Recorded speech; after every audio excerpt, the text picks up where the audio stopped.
Hey, there we are. I need to get set up with your cool little transition.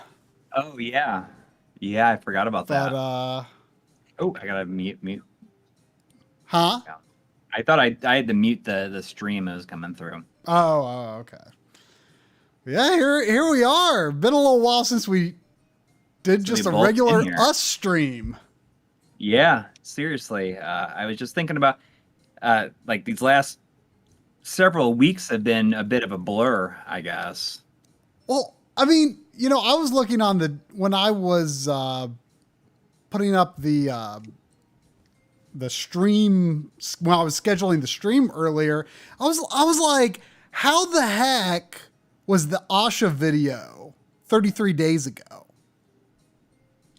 Oh yeah, I guess it was because Like how did that much time pass between then and now? Where did it go? I have no idea, but also it doesn't feel like that time has passed because like I was like so into like work for so long that I had no idea what was going on outside of. Well, and I was like, it already feels like a long time. I mean, time is always weird. Like some things feel like a long time, some things feel really recent. But like I haven't been on a stream since like we haven't been on our channel, but we've been in like a lot of tons of other people's videos. I know, like, so I did that Final Fantasy 14 video on Digital Foundry, which was, that was all me. I mean, I recorded all that stuff. I wrote it, I shot it, I edited it. I mean, it was a full on MLiG production with Digital Foundry frame rate on it, Yeah. So, that was like probably like 2.5 weeks of work to get that video done. And so there was that. Which I hope people watched, even if they don't think they're in Final Fantasy 14. I like that was the most overwhelmingly excited I've been to make a video in a long time. Just because of the subject matter, and like also because like that's a video I always wanted to be on Digital Foundry, like I always wanted them to do like a good Final Fantasy 14 video, but like none of them really had the background with the game to do it right. So I guess it was kind of a fine, I'll do it myself moment. But that was it was exhausting, but it was a rush just to do that video. I was so excited to do it. And we also edited our segments in the GameSack video. Yeah. Yeah. I mean, I think that's going to be the only time that a guest is like appeared that much, I think, except for, I guess, in the, like the modding episodes that Joe has done with his modder, his modder friend. But I think that's the only other time that there's been like someone else other than Joe or Dave, like in an episode of GameSack that much. Yeah. Oh, I mean, and then there was the Game Dave video, his Summer of Game Dave comeback video, which, he told us like, this is going to be the worst received thing I've ever done. And it seems to have like really resonated with a lot of people. Yes, it definitely, I feel like it's one of the best received things he's ever done. It is. If anyone hasn't seen it, especially if you're a content creator or a streamer or anyone who makes anything, like it is an incredible video to watch. Like it, like it makes me feel something that I feel like I don't feel often. Like there is this strange juxtaposition of like humor and melancholy and uplifting, like all at the same time watching this video. It's just like, a really strange but like cool feeling. Like it just, I don't even like it's almost like I couldn't even tell you what he said, but I felt what he said, you know? It was just, well, it's just like, it comes down to like being frustrated with, essentially it comes down to, you should make the videos you want to make because you want to make them. yes. And sometimes that takes longer than YouTube wants it to take. Right. But that's okay, because the people who want to watch it are the ones that are going to come and watch it. And, you know, it was also talking about like underthinking and overthinking. And it's like, you kind of got to do both. Like you got to like shut your brain off to the point of like, okay, I just got to get this done. But you've also got to like be proud of what you put out there too. Like it's a you got to be happy with what you're making. Yeah. It's a really good video. And it was, we had no idea what it was really going to be. He just told us what he wanted us to say and like the tone that he wanted us to, he wanted us to be like really angry. Speaking of which, that skit at the end of the GameSack video, I could just literally not believe it was you. Like, I've never seen you like put your heart so fully into acting. It was. I was joking around recently because I don't think I've ever so fully let go in like something I've been like recording or like filming, and like maybe I should just do it more often. It was so funny. Oh my goodness. Well, I feel like we were in something else. Were we in something else? No. We were in a bunch of things, but we got to get stuff out on our channel. So I was, you know, I kind of put Analog Frontiers Part 4 on hold until you can like, you've got like side stuff that you're trying to get out of the way. Well, yeah, like I'm kind of waiting for you to like be able to dedicate. My regular job. It's just been super, super, super crunch time since like the beginning of June, and I hit like a place where like the real hard crunch was over, but then I have to finish like 3 more things by Thursday. But I'm been really pushing. You know, I've been working on it all weekend to try and get myself finished. Hopefully tomorrow or at least early Tuesday, and then I'm kind of can hang back for a little while and just like work on our show. Yeah. So, I mean, I've been waiting for you to be able to get full steam on the Mr. video again. And like, like I started writing like, I was like, okay, what are some quick ideas I can do? And I came up with a thing or two and I started writing a script or two. And then like the N64 digital came, I switched gears like, okay, I need to work on this. And then, you know, I didn't have all the time to work on that. So my like time has been kind of sporadic. The script is still in progress on that. But it's coming along. Hopefully be done with the script on that in a couple more days. And then hopefully it should be a quickish edit. I was also like testing out another thing that is going to lead to another video. But it wasn't working quite right. So I'm still sorting things out. Huh? You got a defective one. Well, you should just tell people what it is. Well, because I think it's like something I think that people will be excited and interested in. Yeah, well, so I've wanted for years to do a video about projectors, like gaming on projectors, and not with so much a expert perspective, because I'm not an expert on projectors specifically, right? But I've been tinkering around with like older projectors, but like good older projectors, not CRT projectors, mind you, but like good DLP projectors from like 15 years ago. Right. And you know, I've found some neat things. They play well with the OSSC. 720p stuff looks amazing on them, stuff like that. And I've wanted to, but I didn't want to do that video without being able to compare against like a modern 4K projector.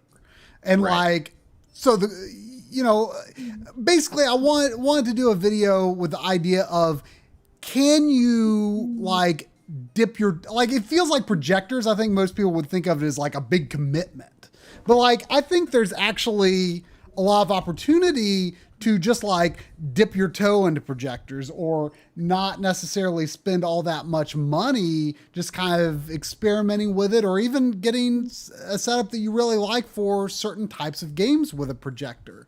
Right. But the flip side of that was I did want to answer the question, like, can you, or would you just be better off just buying a new high-end projector? And I was waiting for some projector company to reach out and be like, hey, do you want a review unit of a 4K projector? And, you know, that finally happened. But I seem to have gotten a defective unit. So we're hoping to get that sorted out. But I think that'll be a neat episode. I'm looking forward to that. Sandy, you shouldn't. Yeah, it is a BenQ sloth's toes. Is it pronounced BenQ? I think that's how I've always said it. That's how I've always met said people it. who said Benk before. The Benk. So that's kind of a fun little thing. Yeah, you should talk to Vanessa about it, because she's very like has a lot of different ones and has a CRT projector. I might possibly be able to have an opportunity. The manager of one of my local game stores got a CRT projector not long ago, and it wasn't working quite right, and he repaired it, but then something blew in it again. So I said, well, if you get that working again the next couple of months, let me know, because I don't want it to be about that, but I have to acknowledge CRT projectors, or else half the comments are going to be, what about CRT projectors? But the reality is, I don't think it might be worth, if you had great access to a CRT projector, it might be worth doing a video on it just to preserve what this technology is. Yeah. And inform people of what it is. But I don't think there is much value in a video about like, here's how to get going with CRT projectors, because you are not likely to get one, and you're not likely to be able to maintain one. You know, it's going to be a extremely specialized group of people that are able to acquire and use them and maintain them. So, you know, that I don't want that to be the focus, because I want this to be like, hey, you can go to your local thrift store and get a projector for $35, and your PlayStation 3 and your Super Nintendo with the OSSC are going to look awesome on it, you know?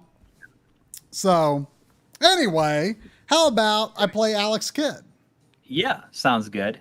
There was a $5 donation a little while ago, 10 minutes ago. Sorry about that. From Mop Spear. Thank you. Saying, I was watching a Korean drama that takes place in 1988, and there is a Galaga machine close-up using an LCD, and they weren't using integer scaling. Oh. Makes me think of Captain Marvel having the Street Fighter machine that is an LCD in it. Oh, really? Yeah. I just watched the first entry of that. I don't know if you saw anything about that Netflix trilogy of movies, that horror trilogy that's coming out. The based called Fear Street. Have you heard anything about that? No. Well, it's 3 horror movies, and they are all like connected. It's based on a book by R.L. Stine, but it's like certainly taken much more extreme. But there's like a movie. It's like 3 movies, and they come out 1 week apart. And the second one just came out the other day, and then the final one comes out next week. And they all take place, but so the first one takes place in 1994. The second one takes place in 1978, and then the last one takes place in 1666.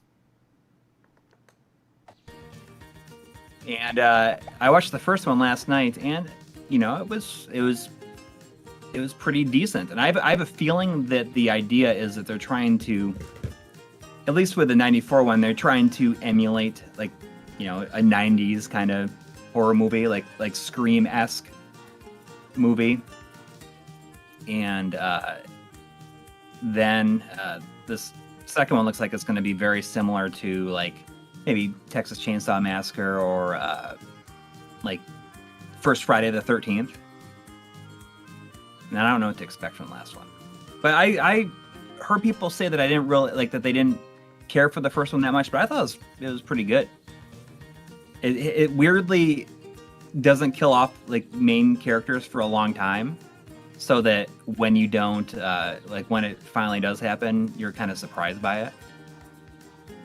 Sorry, I was trying to fix the I had on full range when I needed it on limited range. It was taking longer to fix it than it should have. But it's good. You should check it out. You might be pleasantly surprised. There was a $10 donation from Jonathan Hinson. Thank you. Saying, I missed a live stream last week, so commenting on something the utmost importance. Both are flawless, but dare is greater than the touch. I almost well up at the Hot Rod and Daniel fishing scene. That's my favorite part of the entire movie, is when he gets on the hoverboard. That is my favorite part of the whole movie. And I loved when the music kind of like picks up again when Cup like does like the flip around the tank guy's turret and like lifts it up. That's pretty awesome. That's my absolute favorite part of that movie.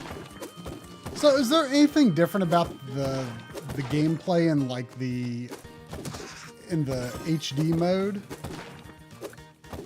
No. So I think that I had misunderstood like certain people when they thought that maybe this was just like over top of the original, kind of like Dragon's Trap is. But it definitely is not. Like it is.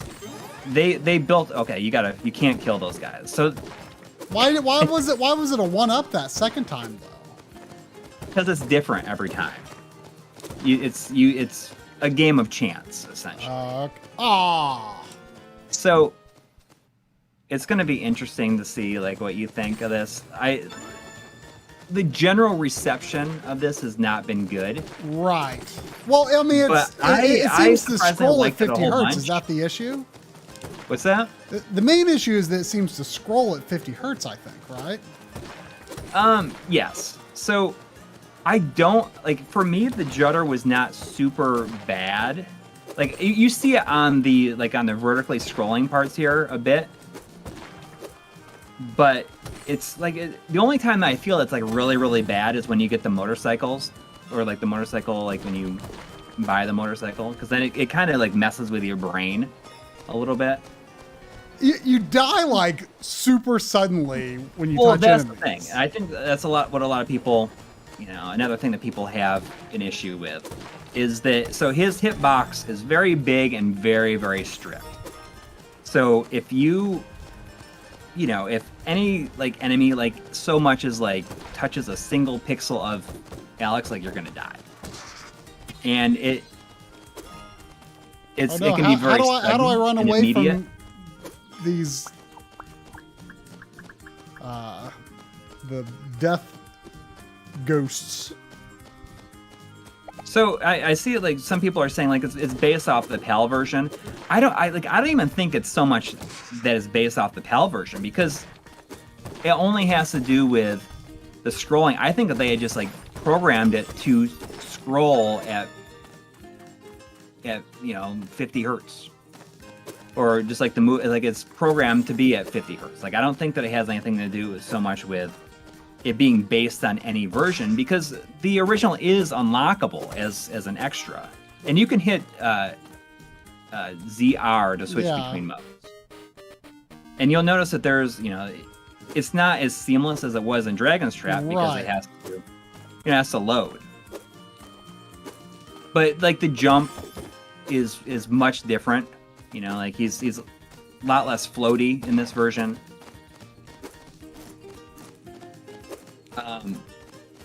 But I went into this expecting the absolute worst and was pleasantly surprised. So I went through and I played through it all in one sitting. Right. And the reason that I wanted to stream it was because like I've like played like 2 levels of this on an EverDrive before, and that's about it. Or some collection. I can't even think of how I've played it. You know, so this is, you know, this is going to be my attempt at actually playing through the game. And, you know, you obviously are very experienced with it. I am not. I just thought it'd be a little more interesting for me to stream it. So, yeah, does the death skull block just freeze you or something? Yes. Is there ever anything good in it? No, it only freezes you for a second. There was $1 from Chris Fratz. Thank you. Thank you. Saying, greetings from my place of work. I won't be watching much, but I will definitely be listening, and because your streams are always great. And when I've got nothing going on that I want to do it in VR, I would definitely not want to miss your streams. Well, thank you. Oh, you switched it to burger. Yeah, well, I mean, that's your avatar. I know. Oh, so the burger is the end of the level. That's your goal, is to get the burger. Yeah, and then you'll see him munching on it. So I saw that there was like 4 other options in the menu. Were those actually used in other regions? No. It was only the rice ball. Or the burger. Oh, you can go in there. Go and run in front of it, and you can go in.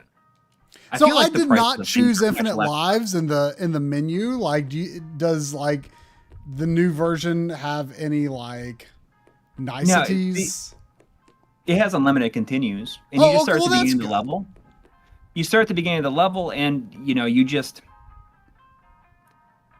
The only time that I felt like unlimited lives would like even come into like being necessary is on the last level, essentially, because it's much longer than all the other ones. But all the levels in here are so short. I'm like, if you know what you're doing and you kind of got a rhythm on it, like every level should take you less than 5 minutes. What's the like 2-3 minutes? What's this mystery can of salt? See, I don't even know what a lot of this stuff does, but I do like, if you want to see like the judder, I would buy the motorcycle. Just so you can see like what it looks like, the 50 hertz. What does the ring do? I have at least one. The ring lets you shoot fireballs. Oh, okay. But you pick those up a lot. There was $5 from Ashura saying, Coury, of all the circuit glitch, diode blown dimwittery, you left a piece out. Cup is my favorite character in there. Oh yeah, you hit the. You lose it. Cup is definitely my favorite character. Oh, I like. How long does it work? It can last you the entire level if you don't hit any of the red. Oh, you talking about the fireball? The fireball, yeah. The fireball lasts until you die, or until you beat the level or you die. Oh, that's nice. Yeah. That kind of makes a big difference. Oh, the powder's invincibility. Okay. I never really used it. Huh? Oh, okay. So I assume it's an item that I can just like choose then. Right.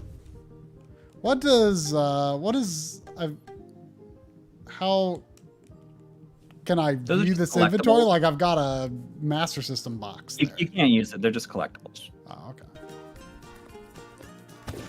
Yeah, I mean the judder is there for sure, but you know. But I feel that the scrolling, like you don't move for a lot. Like the screen is not scrolling for any long periods of time for it to really become super pronounced to me. Yeah, I mean it's definitely a thing that should not have happened, but it. Right. I mean that doesn't make me hate the game or anything. Yeah. And the other thing is like, you know, the jumping is kind of, it's very, very finicky. Like sometimes when you gotta like jump from block to block, but it's just, you know, figuring out how it works. Yeah. I mean, I like the sprite work a lot. Oh, I love how this game looks. I love like how like Alex himself in particular, like is almost like glowing like from a CRT. Yeah. I mean, like, some people might not agree, but I said it last week, is I think this is a better remake than Asha and Monster Worlds. Which, I mean... I still haven't finished that. I need to get back to that.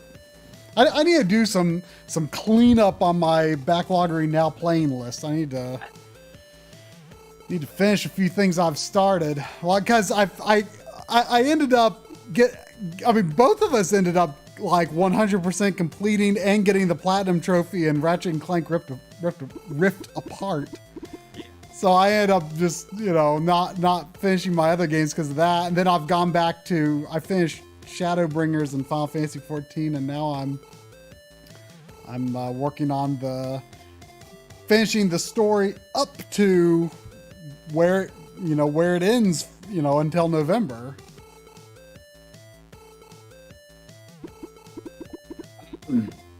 There was $5 from Tender Brew. Thank you. Thank you. Saying thank you for the RetroTink 2X Mini recommendation a few weeks back. Been happily using it for the N64 with no issues for a bit now, and I'm quite happy with it. Excellent. I mean, it's a great system to use it with, for sure. I almost feel like that's like the most obvious use case for it too, Yeah. And there was also $2 Canadian from Sheldon Kelvin saying MLiG Endwalker launch stream from Try. Do it. I'll leave that up to you. Yeah, I don't, maybe, I mean,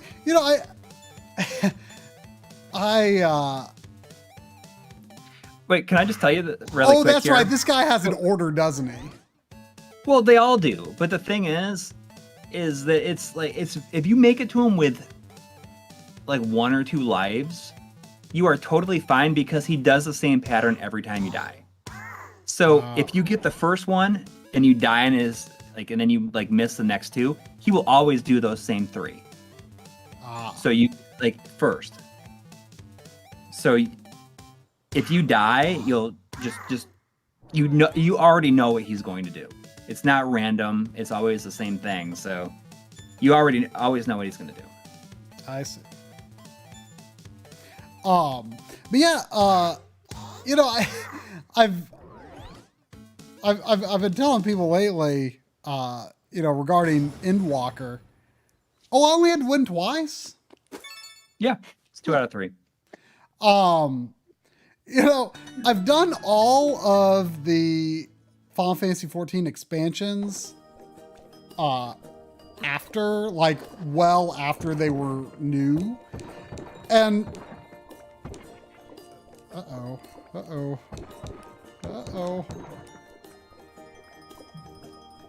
How do I get rid of him? You can't. You have to scroll the screen enough so that you lose them. That stinks. But so, I've done all the expansions so far after they were new, and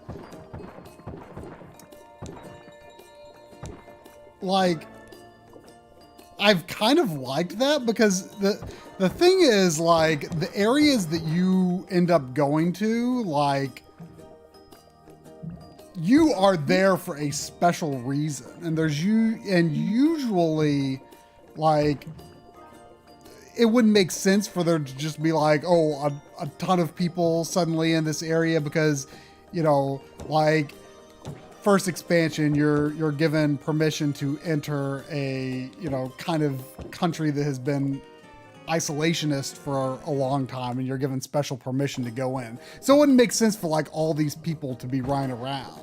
The second expansion, you're entering, Imperial occupied territory, and you're going to this, secret headquarters. It's it just doesn't even make sense for there just to be a ton of people wandering around, you don't have to kill that guy. You can just keep on going. Okay. Did they ever drop anything? Did the enemies ever drop anything? Nope. So there's no reason to kill them unless. No, I think that there's actually a achievement or trophy for making it through this level without killing anything. Oh really? Wow. But anyway, so I'm honestly kind of torn. I'm going to be fully caught up, probably in the next couple of weeks. I'll be fully caught up on the story for the first time pretty much ever. And I could play Endwalker right away. several people I've talked to about this is like, oh, it's so exciting when when an expansion launches and there's, just so many people wandering around, you're all doing the story together. But like I kind of like the feeling of the relative quietness of the areas I go through by myself, pretty much. I mean, yeah, when I'm doing the stories, I'll see like, other players here and there, talking to the same NPCs and stuff. But generally speaking, I'm kind of by myself. And not just by myself, but with like traveling around with the story NPCs that, are part of the story too. And you talk to them, in addition to like the main quest points. And I don't know, like, it's just part of me like doesn't want, like, it's almost like a crowd at a theme park, right? Like part of me doesn't want to play it when the crowd is there. I don't know. I'll probably do it right away though, but I'm not sure. I might change my mind. There's $2 from Shadow Mask. Thank you. Saying I need I need a second G-Comp switch. Somebody stop me! That's my best Jim carrying the mask impression. Sorry, it's not great. It's necessary. I mean, I have two. I have one port left unfilled. I mean, I only have one of the 8 in, 2 out, but I have the original 4 in, 1 out as well.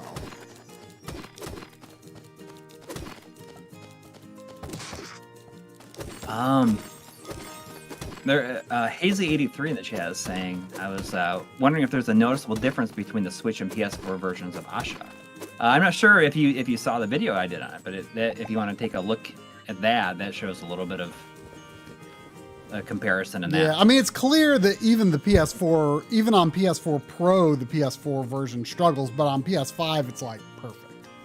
Yeah. In terms of perfect in terms of performance, anyway. It's not even 4K. It's like 1080p, I think, right? Yeah. Yeah, it could have used probably like at least 6 to 12 more months in the oven.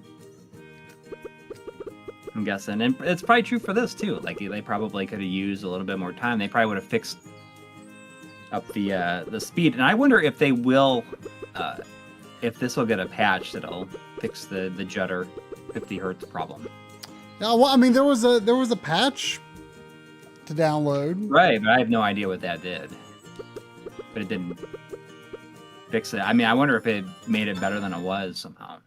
I have no idea if that would be like a hard thing for them to fix or not. It doesn't seem like it would be that hard. You wouldn't think so, but I mean, who knows? So how can I lose this helicopter? If something hits, if you touch the top blades, like if you the top blades touch like the red blocks. Oh, like if you go underneath it and you went straight up into it, or if you touch the water. Well, that was fun while it lasted. Yeah.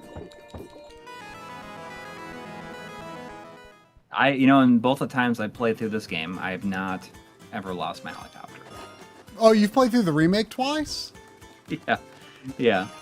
I mean, I didn't finish it the second time. I played almost all the way through. Oh, okay. Because I wanted to capture some video for the inevitable end of the year video. Oh, okay. And I did notice like the judder and stuff a bit more than I did that the first time. I was just paying more attention to it, I guess. Do you only have the Switch version? I got the PS5 version also, just because I was curious to see if it was going to run any different.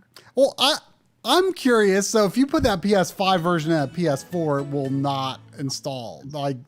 Like that is. I've never tried that, but I wonder if that's the case. I don't know. I mean, I've really wondered about some of these. Like, I assume it's true, but like, it just seems. Like, But it seems to be like a native PS5 version. I'm sure it is, I mean, but it's also like silly. If it was not, it would allow you to put it like install it on other drives, I think. Yeah, that's true. But it's just like it just seems like there is no real reason to buy a PS5 version other than the novelty of it, because the PS4 version is going to give you like if I mean, I can't imagine that there is any difference whatsoever between the PS4 and PS5 versions, other than that you can't play the PS5 version on PS4. So like, I understand why you bought it, because it's interesting to have a PS5 version of a game that has no reason. What was the blue orb do? The blue orb. I don't remember what it does. The interesting, like, everything is so much cheaper in this version, or there's a lot more money in this version, I feel like. But yeah, like I don't remember. Like, I know that the cane lets you, like, you can ride it, you can fly around. But a lot of the stuff you just never really feel a need to use. But there's a lot of new levels in this. I'm pretty sure this is a new level. Oh, really? Can I switch? Yeah, what happens if I switch to retro mode? It's still here. No, it is. It is, because it's not running on top of the original game. It's just a different graphical mode. It is not the original game. It's not running on top of the original game. I don't see any shimmer. Yeah, I noticed that too. No. Like, it looks pretty good. I mean, there's just too much stuff. There's just too much stuff that's been changed for it to run over top of the original. Right. The jumping physics are totally different. All that stuff, the quick select for all the items and everything is completely different. And like I said, the new levels. Like, there is a level at the very end of the game that's kind of like a shooter level that is not in the original, and it all has like new music too. Oh. It has music in the original style of like using the original like music, like original sound chip style. So this is like generally considered by far the best Alex Kidd game, right? I think there's definitely a lot of people that would say that Alex Kidd in Shinobi World might be the best one. That one does seem really good from the little I've played of. Yeah, it's really good. This is my favorite one, but I also, I certainly accept the flaws of this and like know that it is not maybe the greatest game ever, but there was a point where it was like, as a Sega kid who like felt like we had to compete to some extent with like Nintendo fans. Mm-hmm. Like this, like it definitely was a game that was special to me because of that. In a lot of ways, I think people probably think that I like it more than I do because I've used Alex Kidd like as my avatar, like in various places for like 10 years now, basically. Yeah, I mean, you can't ever change it now. Yeah, pretty much. But I personally think this is the best one. And Alex Kidd in the Enchanted Castle really tries to bring it back to this. But that has its own set of problems. But that was good at the launch because it was essentially giving like the fans of the series like what they wanted. That a bunch of little Alexes came out of that orb and attacked the enemies. Man, the manual that came with this is like so dryly laid out. Yeah, and it's very thick because it has so many different languages in it. Yeah. Well, so you and I both got the European release of this because like it was the first place, like there was European website was like the first place where it was available for pre-order, and we thought that this might be like the only place that it was offered, and then it's like offered everywhere. Yeah, I probably I would not have bought that version if I knew it was going to be other places. But I think you said it when you said, "Oh, because of the 50 hertz thing." I guess since we got like a European version, it almost makes sense. Yeah. I mean, to be clear, it's not 50 hertz because we got the European version. It just is that way. But like, if I got the US version and it was 50 hertz, that might seem a little more annoying than. Although to be clear, like I'm pretty sure like the animations and like this rain and stuff. I mean, I don't have the eye for it that John Linneman has, but I mean, like this rain looks pretty smooth to me.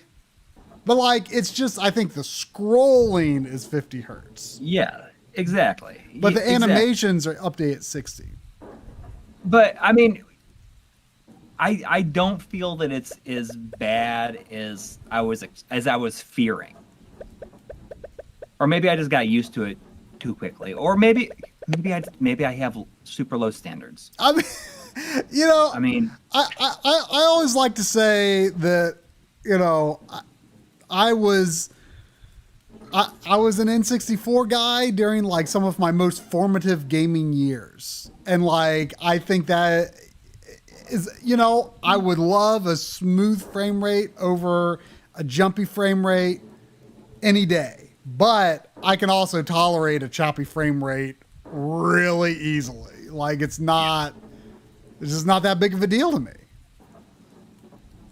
But, I had a lot of criticism for the PS5 version of Final Fantasy XIV just because the judder in it makes no sense whatsoever when the backwards compatible version looks exactly the same and runs better.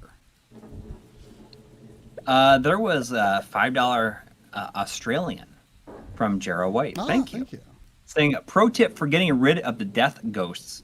Smash open 2 money boxes and he disappears. That is something I've never known.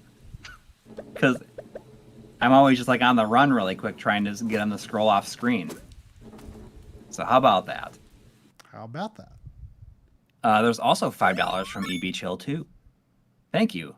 Saying, try your Final Fantasy XIV was amazing. It was so good, made me sign up again. Thanks. Question mark. I see that Zendin became a new member. Thank you. Welcome. Well, I'm glad you liked the FF14 video. It was a lot of fun to do. I think this is a new level too. There's a significant portion of new levels. Well, I mean, I'm sure it's just like it's such a short and simple game. They probably felt like they had to do something. Yeah. I don't think that the development team was very big on this.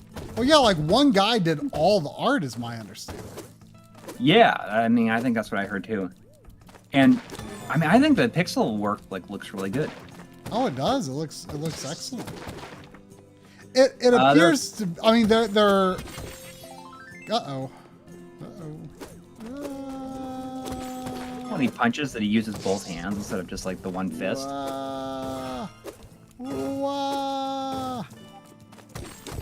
Okay, should definitely be gone. Oh yeah, he alternates, doesn't he? That's cool. Oh, does he go away? Yeah, but I mean, just judging from, I haven't looked up close at the screen, but just judging from back here, it looks like the pixels are a 2x square pixel scale. You talk about like in the actual remake? Yeah. Portion. Yeah. Yeah. So I mean, so they're like very highly detailed sprites. You know, they're not like your typical low res.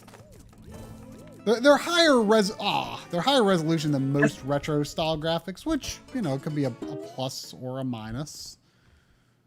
See, that's another thing, is the original version does not have a duck in it. You cannot duck. Does the pixel version? Oh yeah, it does.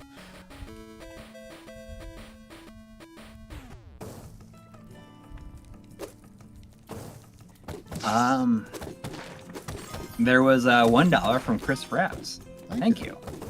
saying the avatar conversation kind of reminds me of how I've been using a low polygon hat avatar for a year and don't intend on changing it anytime soon. Maybe I'll be using it for 10 years, especially since I based it on a screenshot I took from a hat in time. Yeah, I mean, and you've been using the link in Zelda 2 for since I even knew who you were. Yeah. I mean, on the backloggery over the years, I have had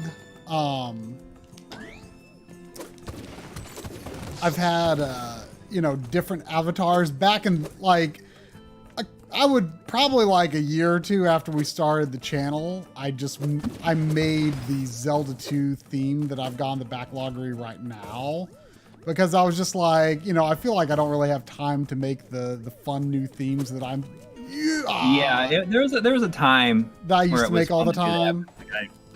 Yeah. And you've had a Phantasy Star 2 theme for a long time. For a long time, yeah. Although I recently noticed that your avatar is a non-integer scale. Yeah. Well, I think that I didn't really know how to make it at the time. Yeah. I learned how to do it in Photoshop. I downloaded. I mean, you when we started the channel, tried to get them to line up as much as I could. When we started the channel, you barely knew Photoshop. I mean, I knew how to do certain things in it, and I just never had to really do anything crazy with it. Yeah, well, I certainly don't consider myself a Photoshop expert by any means, but I think when we started, I definitely knew a few more things about Photoshop than you did. Oh yeah. I mean, you're much better with Photoshop than I am. But something I've been thinking about doing though, I've been thinking about redoing my Link avatar. I mean, obviously use the same one, but make sure that it's done with the latest color palettes and also stretch it, do an interpolated stretch to be a CRT aspect ratio instead of square pixels. You could do it. You could even put soften and put scan lines on it. I actually found the image when I was working on making that theme. I actually took a photograph off of a CRT and tried to make that my avatar. Tried to turn the screenshot into my avatar, the screenshot of Link into my avatar, and it just doesn't work as well. Yeah, it just didn't work right. So I just went with the Pixel one. But at that time though, I did not. Really quick, before you move on, look at how he blocks the light coming off. Yeah, I noticed. It's really simple. Yeah, oh wait, no, it actually moves. It goes all the way over the lava. I see. I thought it was just a static angle, but it actually moves. That's kind of neat, right? It's just a little. Sorry. Interrupt you there. But anyway, at the time that I did that, I didn't realize that. Oops. That. Games aren't square pixels on CRTs. I still didn't know that. I never looked, even though we were talking about FrameMeister and stuff back then. I did not, it just didn't register that when you're looking at I didn't know that the FrameMeister was doing interpolation. I didn't know any of that stuff. Well, yeah. This is all stuff, and I think that you just had a little bit of a revelation about the N64. Yeah, okay, so the Ultra HDMI,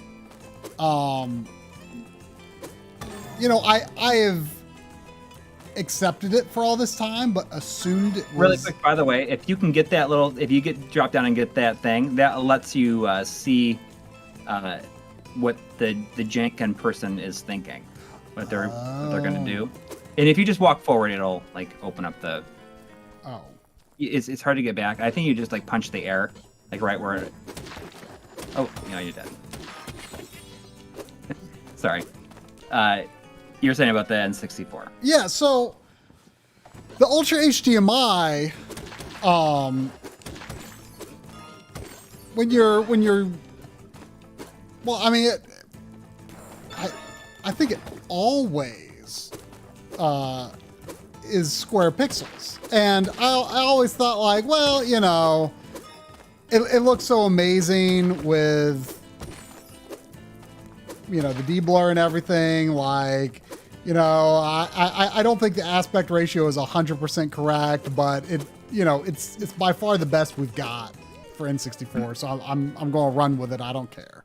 Well, so the N64 Digital offers this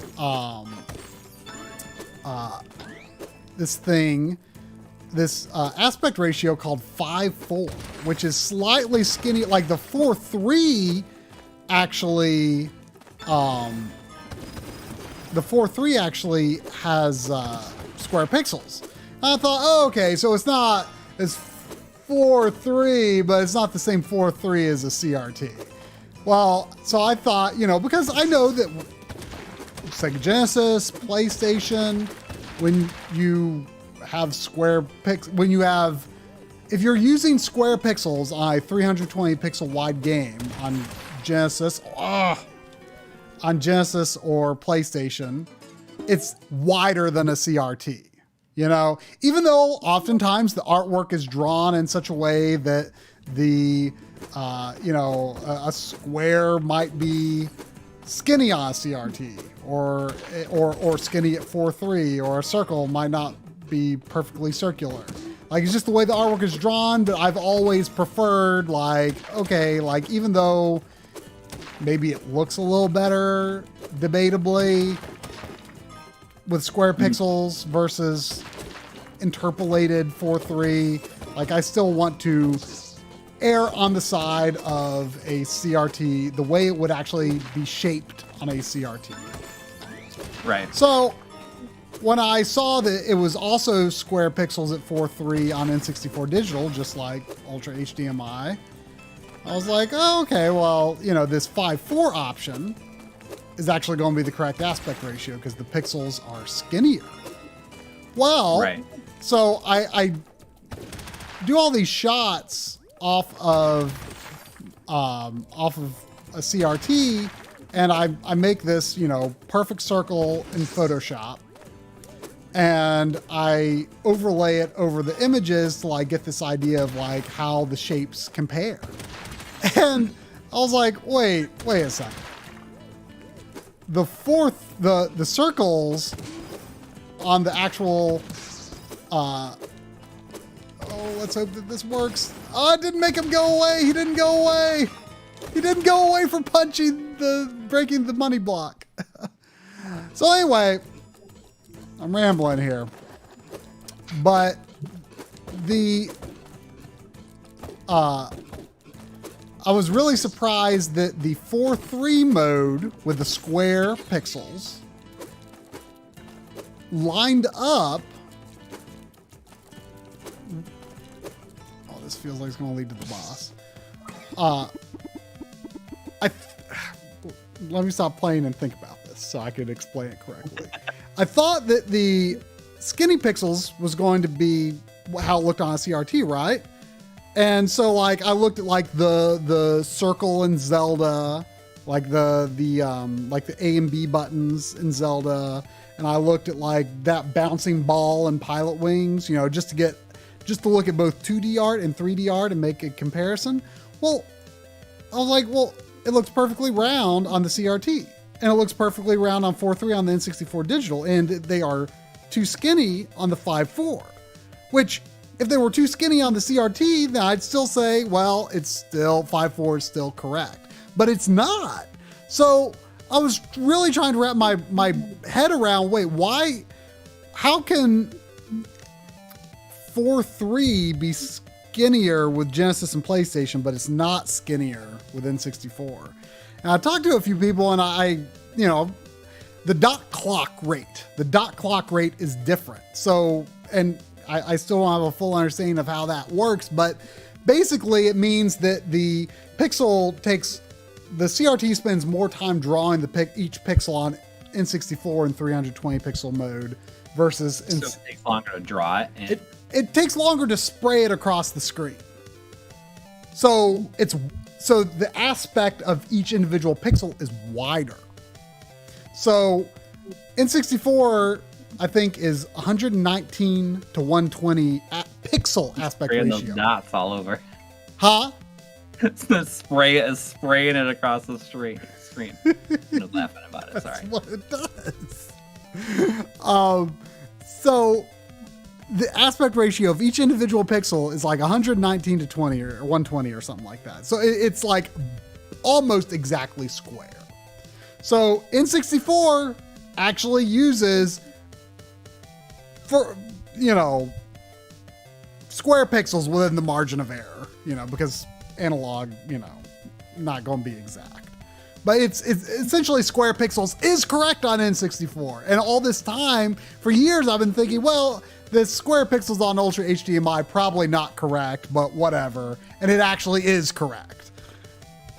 And by the way, I did a comparison today. When interpolation is off on the N64 digital and you're using square pixels and you're using D-Block, Ultra HDMI and N64 digital 100% identical. No difference whatsoever. Like not even a difference in like brightness or like how the colors look. No difference in sharpness. They are identical. Yes. The only real difference can come down to like options. Comes down to options, yes. Obviously, you have much more scaling flexibility on the N64 digital, of course. So, I think it's important for us to say as well that we don't have a Ultra HDMI version 2. We're just comparing it to the first. Right, but my understanding is that the HDMI portion of Ultra HDMI version 2 is exactly the same. It just makes it easier to install RGB in addition. Right. As far as I know, that's what I've heard. Yeah.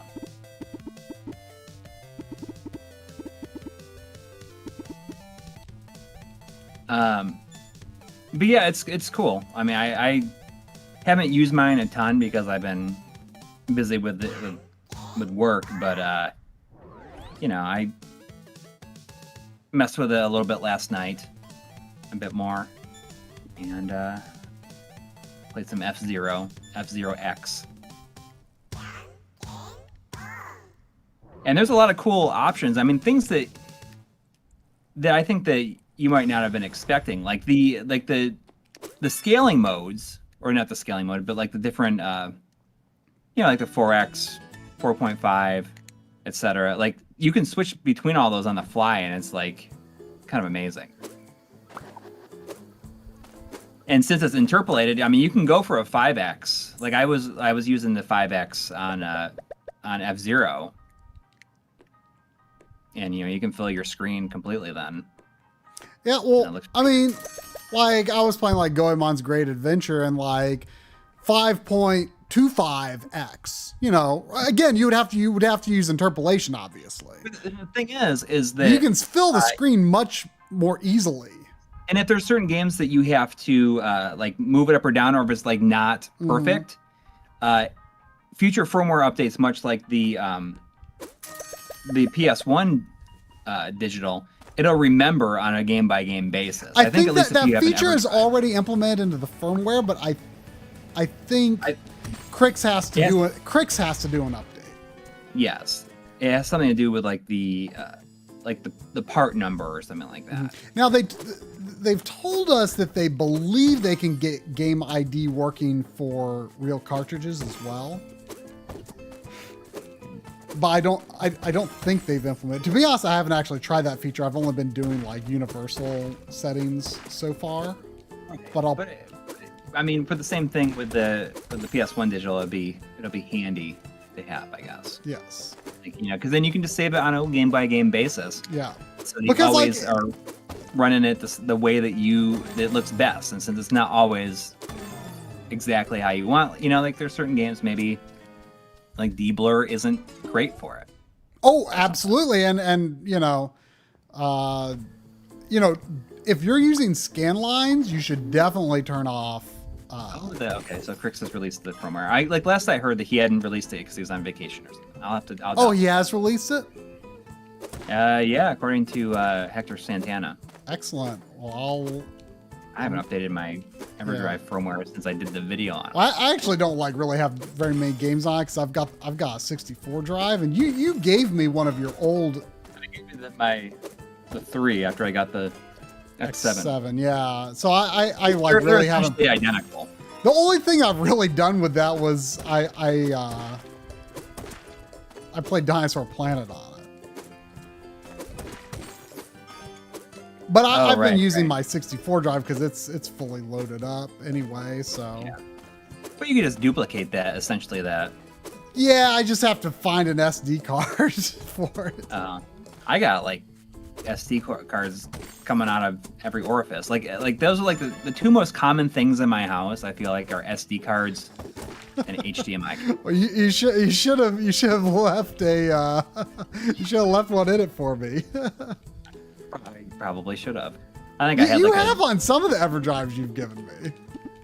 Yeah, I think I did with the Mega EverDrive Pro. Because I loaded up, I put a 200 gig card in there or something like that. So this guy, you can only hurt him when he raises his hands up. Uh-oh. It looks like I'm getting a spinny. Okay, the stream did not die. Looked like I had a little hiccup there.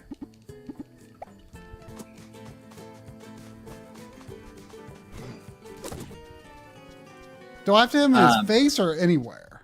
You can hit him in his body when he lifts his arms up. So essentially, you gotta wait. I just stay in front of him a little bit, kind of inch forward until he raises his hands up. Then I hit him, punch him twice you gotta just punch him twice, and you can stand and punch him. Okay.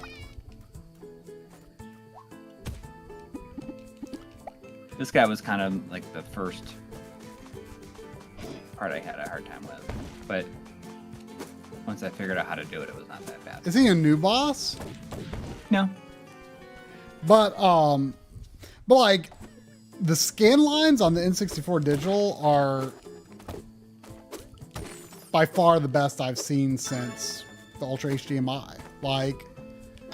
I've not seen I've not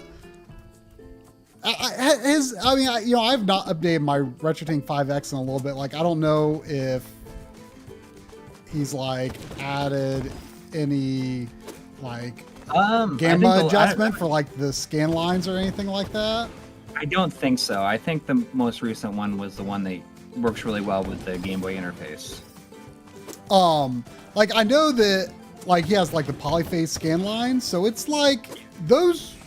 The Retrode 5X has pretty good scan lines, but in general, I've kind of felt artificial scan lines on mods and upscalers and FPGA consoles, they're all just okay. They're okay. Yeah, but I think that the Super NT Super NT and Mega SG, I feel they're a lot better than they used to be. Yeah, I think we talked about that before. They're okay, but is this boat in the original game? I think it is, but this is the only level it appears on. But anyway, but the Ultra HDMI, past 5.5 years has been a class of its own for scan lines. The scan lines on that look. I mean, it's like a PVM. They're ideal. It is a very, very. I mean, short of emulators using more complex filters, which is that kind of thing, has never been implemented into a real hardware approach, like an upscaler or a mod. Where you actually see the phosphors, and it can do more of a, consumer CRT look. Like we haven't got quite to that point with mods and upscalers yet. But right. The Ultra HDMI is very, very, very close to the PVM look. It is really, really good. And the N64 Digital is the first one I have seen since then that does it that as good, and actually gives you a little more control for customizing it. So it's very, very impressive. The scan lines are excellent. There's some games where, if I was not recording it, I would probably play with the scan lines on. And I love scan lines on a CRT, but I've generally not cared about them if I'm not playing on a CRT. And I probably, as long as I wasn't recording, I would definitely sometimes consider using the scan lines on N64 Digital. I mean, they're really, really good. But you don't want to use deblur with them. I mean, you could, but I feel like you're missing out on what makes them so good if you do. So that was actually what I spent a good bit of time working on today, was writing sort of about deblur and like when you might want to use it and when you might not want to use it. And that's kind of an interesting aspect to, like, doing videos that are on subjects that are very similar to things we've done before, but you've been able to find like a new approach for some of this stuff. Right. It's like, here's something that I didn't understand when we did this last video, but now I kind of get it more. Exactly. Do I have to just jump over this tornado? Yeah, I find that the fireball, do you have the fireball stuff? Yeah. It really helps in this level, especially if you shoot the cactus guys from far away. They'll explode. They don't die, but they don't die instantly, but they explode into the different cactus balls. Right. Cactus balls. There was $10 from Brett McLean. Thank you. Saying, guys, I found Hermie Hopperhead at a local game shop last evening. I am so excited. Thank you two for helping me remember there are some great 2D imports that don't require another language. Oh my gosh, I forget what that is. I know this name. I feel like I learned. Dude, I don't know if we talked about it last week. Maybe we talked about it last week. Maybe not though. Maybe it came up in our John and Audie chat at some point. Yeah. Guys. This sounds familiar. There's also $5 Australian from Jera White. Thank you. Saying a clarification on that earlier pro tip. You need to smash open 2 money boxes before the ghost starts moving. Oh, that I think is seems impossible. Yeah, honestly. I would. That's definitely something that I would like. I would even if the boxes were available, I feel like I'd choke under the pressure. I wouldn't be able to get to them in time. Just run.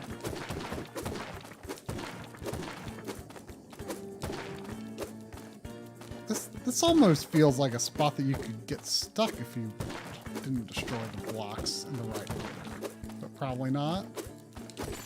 I don't think so. I think you probably could.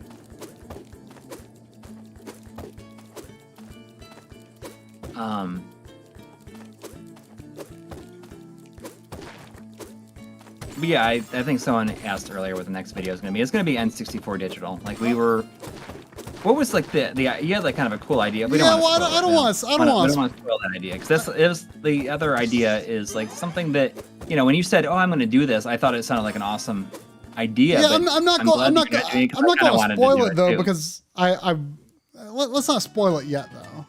But I still want to do it. Like it's something. It's like a very like evergreen episode idea that I think that a lot of people. Yeah, I'm not gonna spoil it though because, like I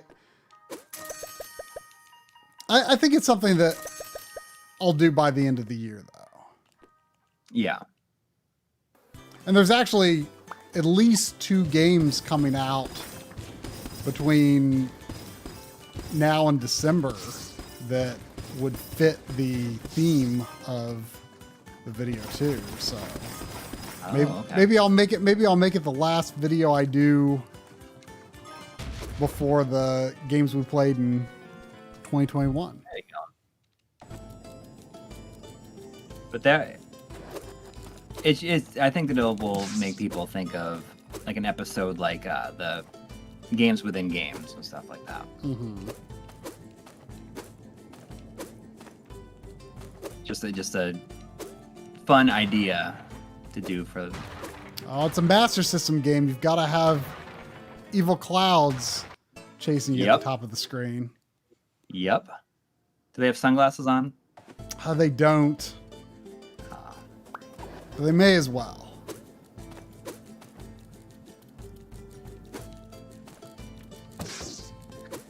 So are you feeling like this is like not that bad?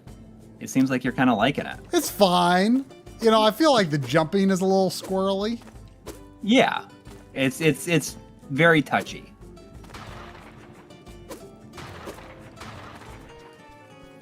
And you know, the hitbox is weird. But you know, I mean, I wasn't like, but it's old school, I guess. Oh sure, like, hey. I mean, it's perfectly fine. You know, it's not I mean, I did not go into Alex Kidd in Miracle World expecting it to be like a freaking masterpiece. Yeah. You know? Yeah. I think that the people who wanted to play this game have already played it. And I don't think that there's that many of you. There's probably not that many of us. And also, like, I wouldn't go in, like, I don't feel that anybody is going to be watching this stream is going to be convinced to buy this game. You know? I mean, unless it's just the people who unless they had like, played it originally and thought, hey, maybe this doesn't look that bad. Maybe I would like this, playing this updated version. And I don't feel that the jankin really hurts the flow of it at all, because it moves pretty quick, especially in this. It goes pretty quick. Like the song plays. I think in the original it killed the pacing a lot because the song it plays every time is so long.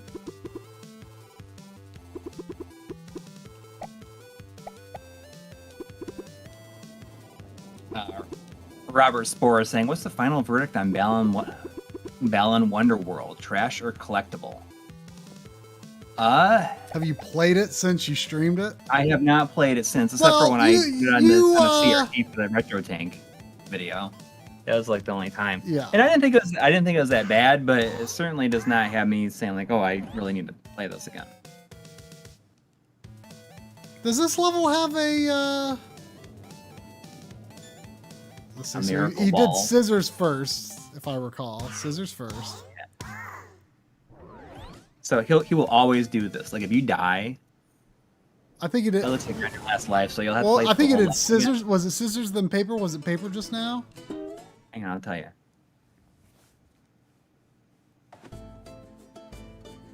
Yeah, so you need to do rock, scissors next time you get to them. Rock and scissors. Yeah, I see it. Like I see that Shinjan is talking about Misadventures of Trombone being like $600 now. It is the price of PS1 games is insane. It's really it's really upsetting. Like price of N64 games don't really care because I've got like all of the important stuff.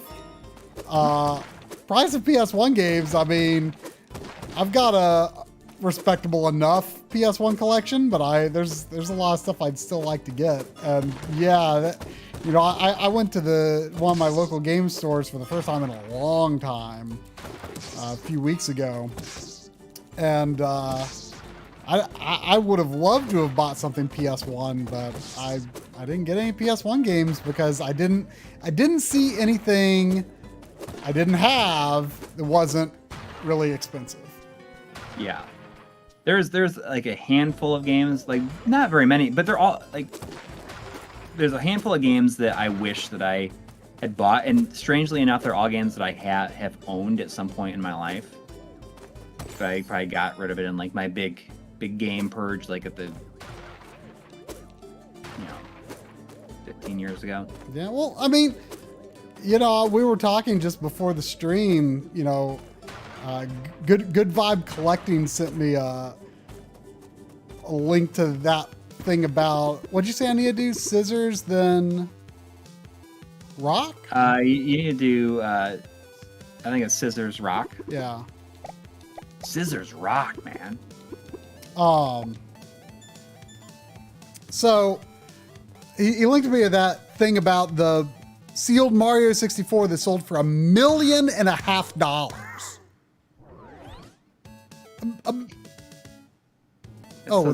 was a tie. Oh, so I think that he does scissors. You need to do rock. You need to do scissors second for sure. Oh.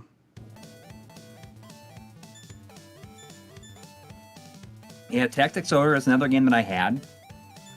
Suikoden 2 is a game that I had at one point.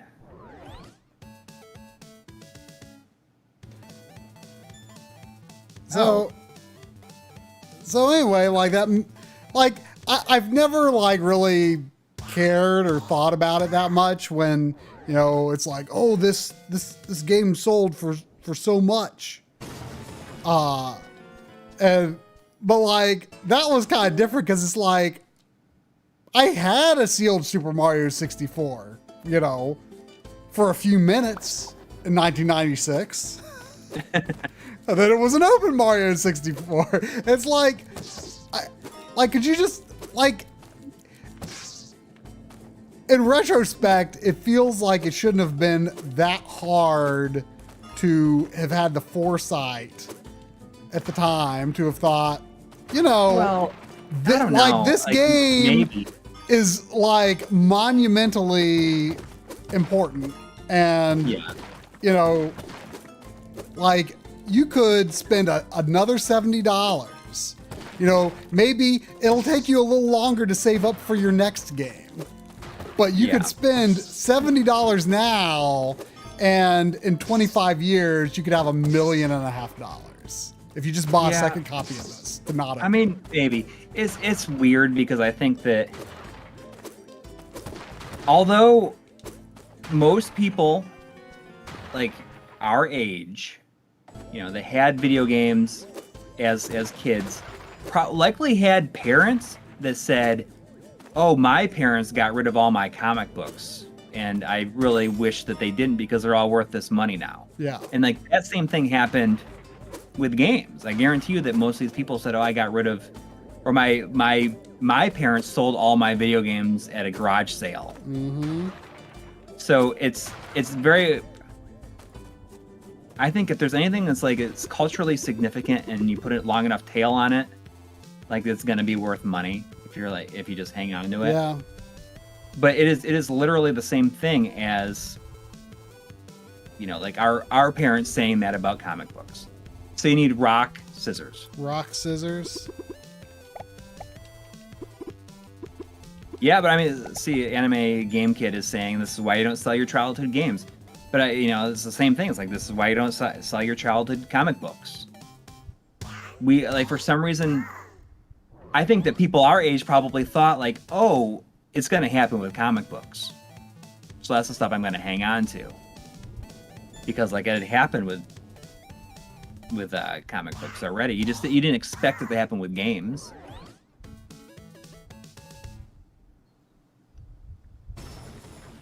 So yeah, or baseball cards. It's just one of those things, you know. Like it just for like our generation, it just happens to be video games. Yeah.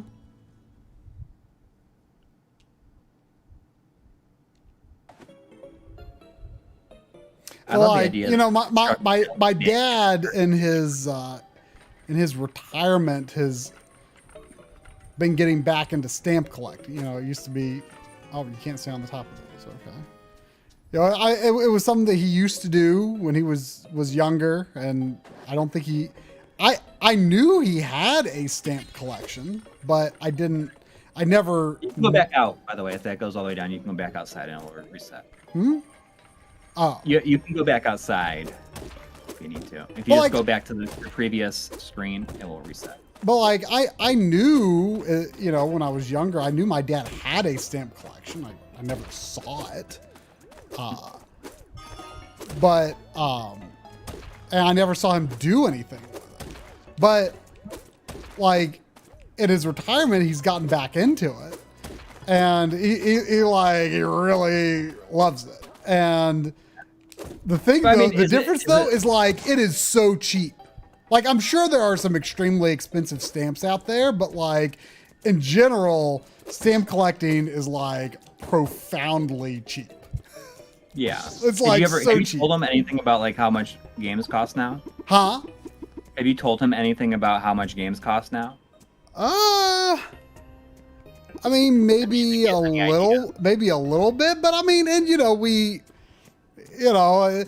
sometimes when we have conversations, you know, I'll relate, you know, my, you know, games that I'm getting to, you know, his stamps and how he collects them and how he sorts them and how I sort my games and stuff like that, you know. We'll kind of talk about that, but I don't think we've talked that much about, I don't think we've talked that much about, you know, the price of games right now, but maybe a little. It's crazy to me that I can't imagine spending that much money just to like put this game that's in great shape, just like in like a cabinet. Yeah, I mean, you know, but those people that have that money, you know, like it's probably just like paying like $20. Honestly. I mean, I guess, like, I mean, you know, I'm not trying to criticize or anything, but like, you know, like, I don't know what it preserves other than the knowledge of what type of shrink wrap this game used. Yeah. You know, because we know what the stuff inside the box is like. Yeah. I mean, like, if there was somebody who just like had so much money beyond whatever and like was buying up all these games and like then opened them, I think it'd be cool. Like I bought this thing. I'm gonna open these games up. But speaking, if you're looking for that experience of unboxing or of opening for the first game, if you're looking for the experience of opening games for the first time, like older games, you should check out Good Vibe Collecting's channel, whose entire channel is based around opening up sealed games. Yeah. I mean, he's done a few things that are just like looking at the complete game without, you know, of a game that he's already opened, but he's got, you know, he's got the manual, he's got the box, he's got the papers inside. You know, he's done that kind of stuff too. It's just his videos are very like relaxed, trying to give that a good vibe to hanging out and just like open up these games. He does have a sealed copy of Mario 3 that he may or may not have opened up at some point.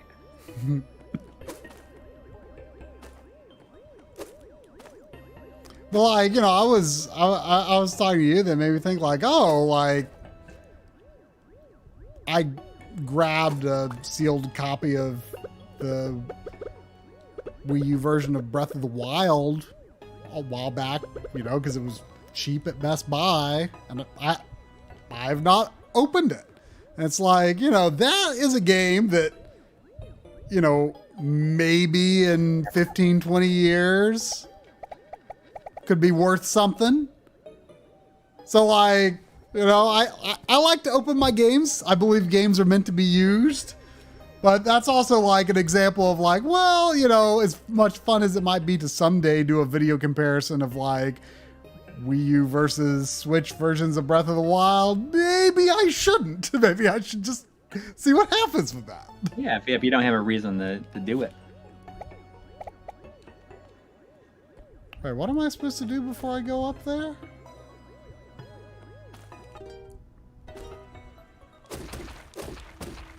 I'm not allowed to go up there right now, I guess, for some reason. You gotta, there's a...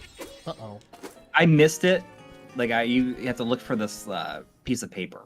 It's like just, it's only a few screens back, but it's like, it was difficult to see. The cool thing is, you also have to free his brother, who's in this castle. So if you go a different way,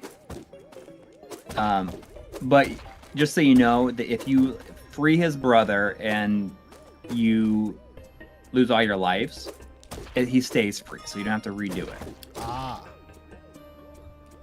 I've still got the hammer that one guy gave me, too. But those are all collectibles. I don't think that they even have anything to do with anything. I think there's one on each level.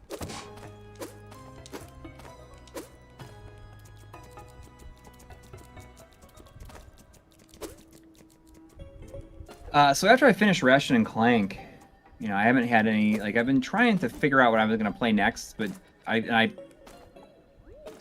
you know, just like tested out certain things to see if anything like really resonated with me. So you got to go, I think you need to go back up. You can go down, you can go to the right. Well, there's a path to the right here that I didn't take before. Although, how could I even get through there? But I was just kind of trying to find the right thing to play, just something I was.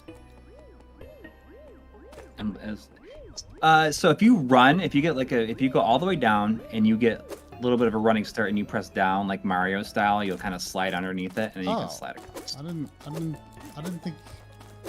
didn't think he worked that way. He doesn't really, but you can get it to work.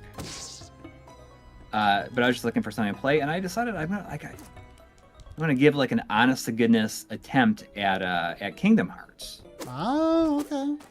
Like I'm gonna play Kingdom Hearts on the PS4. You gotta hit it before you do it. Then you just hold left or right. There you go. That's pretty stupid, right? Yeah. I think this way only takes you to the things so you can, to the Miracle Ball. Oh, so is the final boss rock, paper, scissors? Yes, this isn't the last level. Oh, it's not? I think, I think in the, this is not the last level. You think that it is, but it is not. I think you might only be like halfway. Really? Oh, okay.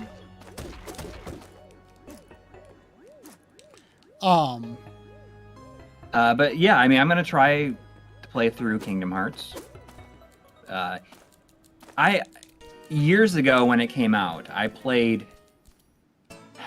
I was almost to the end, I think. When it came out, I think I played up to Hollow Bastion, which I think is like near the end of the game. Yeah. And like I went through like a bad breakup at the time, and I just like stopped playing and never came back to it. I mean, it's not an ultra long game. No, I mean, like I want something that's like maybe like 20 hours or something like that. Well, it's probably 20, 25, I would guess. I mean, I don't know. Yeah. It's been a long time. But tomorrow I'm gonna play. I just got it because you know, one of my very first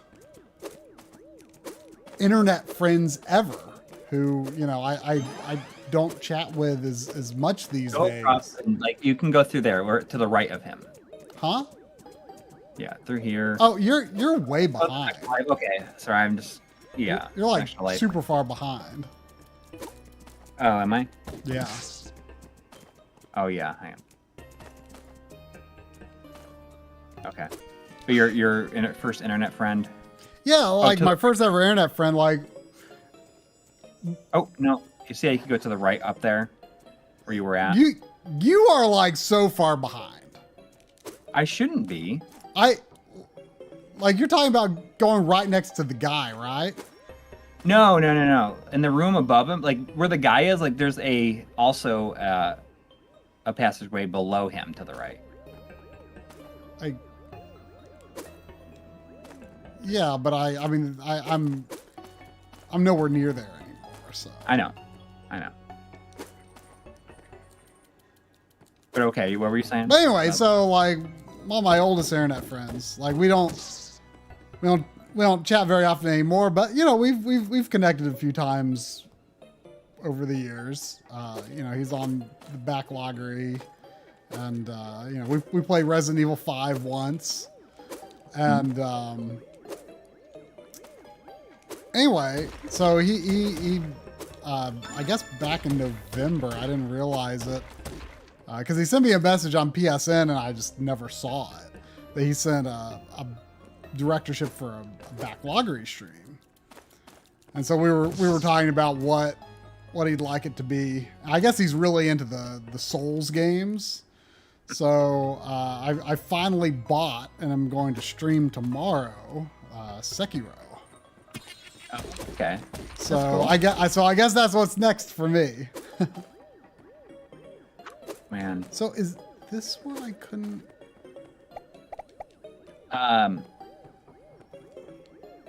You got to get around the plan. I think I was saying you should get around the plan ease 8. Yeah, I know. I was kind of inspired by you playing Control recently, and I was kind of thinking sometime soon-ish I'd like to play Quantum Break and Control back-to-back, maybe. Ah. It's not super necessary for those, because there's no... But I want to play them both, so why not? Yeah. What you should do is play ease 8 and 9 back-to-back. Oh. You know... Or you should play ease 6, 8, and 9 back-to-back. Well, you know, You can go to the right where there's all that stuff. Uh-huh. Sure you can go. So, you know, I was downloading some random Switch demos the other day. I downloaded the Ease 9 demo, and I was only playing it in handheld mode. But I was like, oh, you know, this actually seems pretty competent. Like, it seemed not that bad to me. And then I saw John Linneman tweet like, oof, beware, Ease 9 on Switch has major problems. And I was just really? I mean, I'll probably buy it anyways, just because I'm. Yeah, well, I want to support the series as much as I can. You know, he had like a. I guess someone had. You gotta get those fish. Oh! You gotta go like. I don't know how to break those. I guess. You don't. You gotta just punch them. You gotta Punch do what? like sun. You gotta press. You gotta punch sun, the waves, and then the fish. Oh. So anyway, like, I just from casually playing the demo, I thought, you know, I thought, I mean, I would never play that version when I could play the PS4 version on PS5, but I was just curious, and I thought it seemed okay. But I guess if the visuals in combat get a lot more complicated, it looks like it gets pretty severely bad. Oh yeah, I mean, it chugs on PS4. I mean, I only played it on the PS5 because I knew that it got like a has a better frame rate on there, and they just patched it for 4K finally, which, you know, that's great, but it's too bad I already played all the way through and spent 45 hours on it before that happened. It's kind of like with 8, where I spent all this time on it, and then they come out with that new translation. It's like, oh, I already played through the whole game. And I'm not above like I should do like a new game plus with that, like maybe like a nightmare run or something. I couldn't believe that we both replayed Ratchet and Clank right away. Yeah, well, you did a lot of the stuff like on your first playthrough. You really took your time on your first playthrough, but I played through it, and then I realized that the platinum is not that tough to get, but it's just a really fun game to play. Well, yeah, exactly. But you know, yeah, I was just like, well, because the game does a very good job of like showing you like what you still have left to get and stuff like that. And I was just like, well, it doesn't seem like there's that many things to get in each level. Like I may as well do it. Yeah. And do I have the? Oh, I do have the orb for this level. So anyway, there's like one more. You got to find one last little thing. Really? Are you sure? Yeah, I think that yes, it's like a piece of paper, like a note or something like that. I have no idea where it could be. It's more towards the beginning. Like I said, if you die and you have to continue, like your brother will stay freed. Oh, no, it's that way. Oh, there's the paper. Yeah. But do I have to collect the paper and stuff again? No, you keep it all. Oh, okay. So anyway, I mean, once I like hadn't even beaten the game, and I was like, oh, I only have like 5 trophies to go, and I haven't even beaten the game. And so I beat the game, and then I looked at the requirements for the hidden trophies, and I was just like so close, and dang it, I needed to I still need to level up the shield weapon so that I could get the trophy, the fully upgraded version. You have to like reflect attacks back, which was really hard to do. Mm-hmm. Yeah, because you actually have to kill them. You can't just. You have to kill them with it, and you also have to be sure that the shield itself is not what kills them. It has to be the shots. Right. So that one was really tough. So I still need, like, I hadn't used that weapon enough for it to really be upgraded. So anyway, so I just thought, well, that'd be the quickest way to upgrade it would be to start a new game on challenge mode. And I just decided to do it on like the highest difficulty because it's just like, well, why not? Yeah. And it's you like were you able to power up all of your weapons and stuff by the end of that run? No, they weren't all powered up, but I did manage to upgrade everything so that I could buy the max level versions. Right. Or buy the Omega version. So I was able to buy everything, but buying there was that, what was it called? The bouncer? Like the grenade that breaks out into a bunch of smaller grenades. Like that one never became available until until you beat the game. But why? Yeah, that one I mean, it's a pretty decent weapon, but it doesn't seem like anything special. I think it's only that and like the pixelizer are the ones that become available after you beat the game. Oh, well, I started with the pixelizer. Was it because it was a pre-order bonus or something? Right. That's because I don't think I put in the. Maybe I wonder if the bouncer was a pre-order bonus from somewhere else or something. Maybe. But yeah, I didn't get the pixelizer until I did until I started a new challenge mode playthrough. Ah, okay. So yeah, but I wasn't able to upgrade everything. Mm-hmm. See, I did all these things to manipulate the, like, use the the gold bolt abilities bolts and everything like that. I mean, I didn't. There's like one rift that you can go into, and you can like step outside, and it will like make all these boxes respawn every time, and then you can just like get tons of money. But basically, like, I saw that I was like moving so quickly through the challenge mode. It was just like, well, I may as well, even though I got the platinum trophy, I'm just gonna like finish this mode so that I can say that I can mark it complete on my backloggery. Right. Oh man, Yeah. Carson and Alex Kidd. What? Carson and Alex Kidd. Oh wow. didn't even register on my radar when it happened. I mean, Proto Man says that in like a hidden room in Mega Man X. Really? Yeah. There. By the way, there was a $5 donation from Shinjan PV saying, "Try. You can only play Ys games for the rest of the year till you finish the series." Oh no. I mean, I don't have Ys 5. I know John hates Ys 6, so I don't know why he's saying that. I mean, there's I'll have nothing to really fight to this hate guy. about it. It's very like non-offensive. It just is there's just not much to it.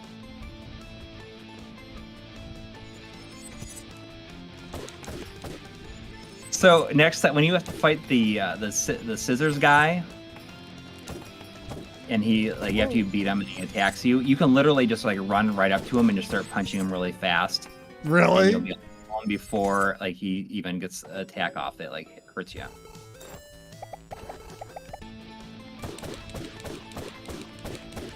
I'm gonna go and run and fill up my water really quick. Be right back. Okay, well he did get me.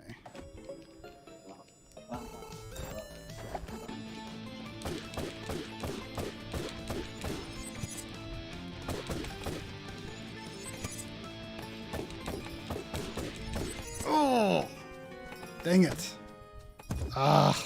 He takes a lot of hits.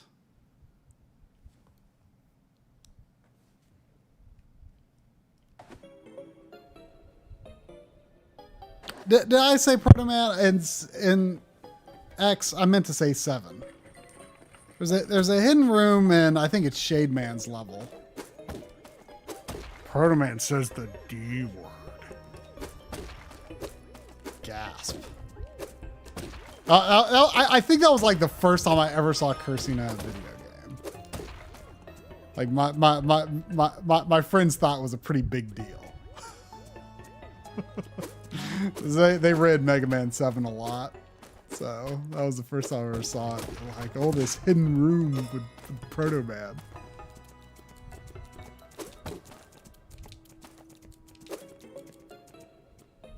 Oh, I should have got the one up. Oh well.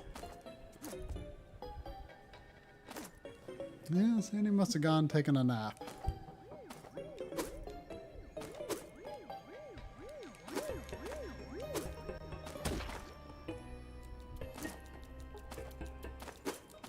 I don't remember what the guy's order was, so better get this thing again.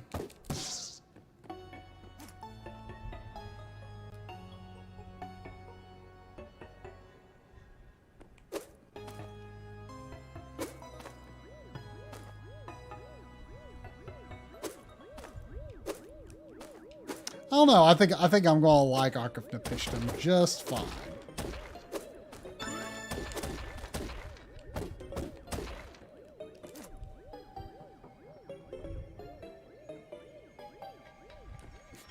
The way that you go under those, like, it feels like I see no other way. It seems clear that you have to do that to pass through there, but it feels like something you're not supposed to be able to do.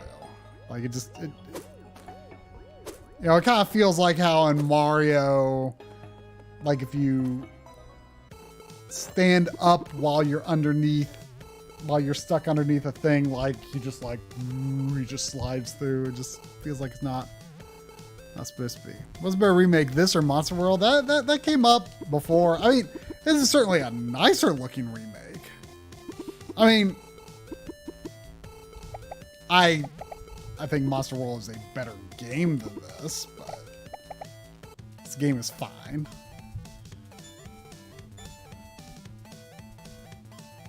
Okay, he starts with rock.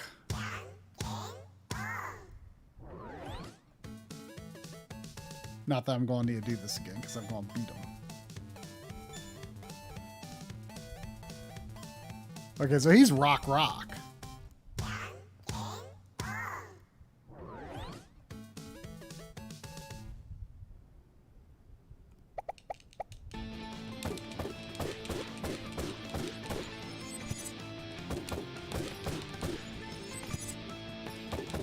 Yeah.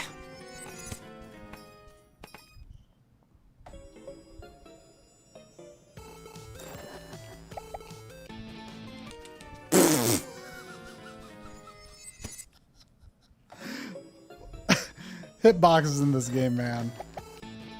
I mean, What? Alex's punching range is, you know, not anything to write home about. That's for sure. Oh!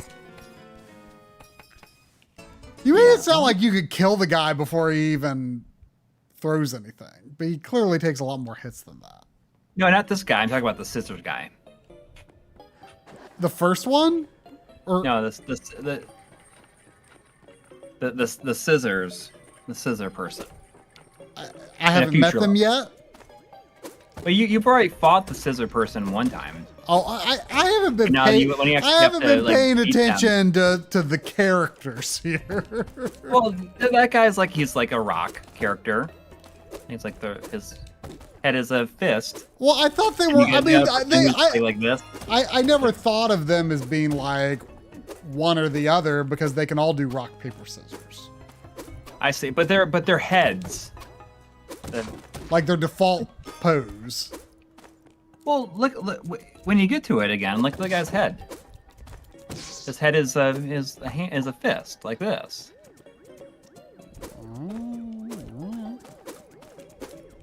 You'll see. I can't believe he didn't notice. Like the other person's like this. But they're all just the other person's like this. They're all just hands. They're all hands, and they can be any shape they want it to be. I know, but like when yes. Technically yes.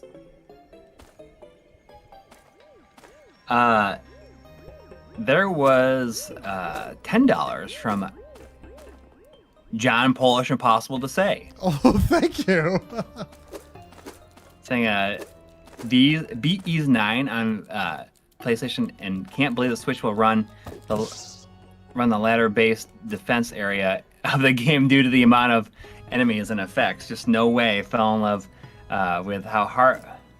hard with Ease 8 masterpiece. 9 is fun though. Yes, exactly.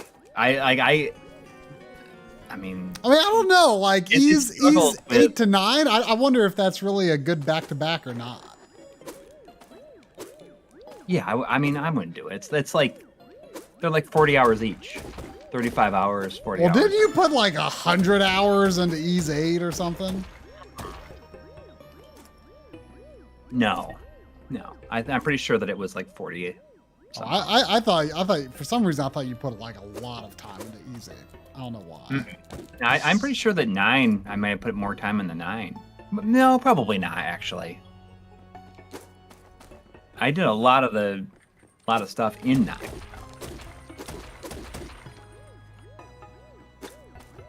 9. Rock, paper, scissors is just like, you know, rock, paper, scissors, shoot. You know, like you have rock, paper, and scissors. Paper beats rock. I think they're joking. And and scissors, or rock beats scissors. Yeah. They're joking though. Yeah, but you see how his hand is a... Well, sure, but I never thought of their like default hand pose as being like meaningful. I'm not paying close attention. Like, that's how you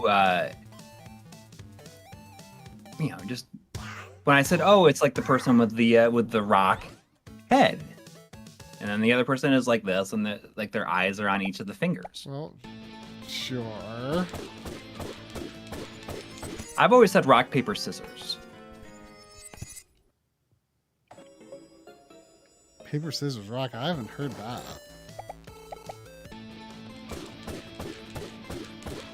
This might be your breaking point for the game.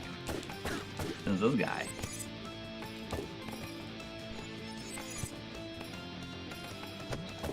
I mean, you can... I know you want to, like, really go crazy on him, but, like, give him, like, just...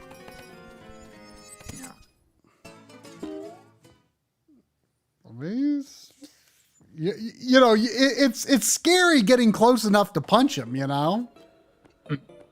Because your hitbox is, you know, not great.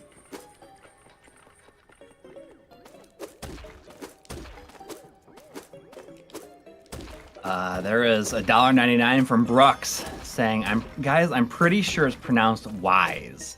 Yeah, the apostrophe S, you know, it's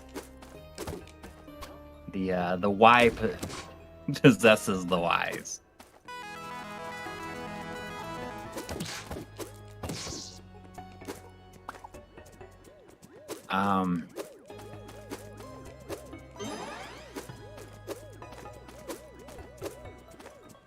But this is... I knew what rock, paper, scissors was, but I think that this is... Like, playing the original, this is the game that made me think about it more. Ah. Since you already know what you need, don't even go after, like, the...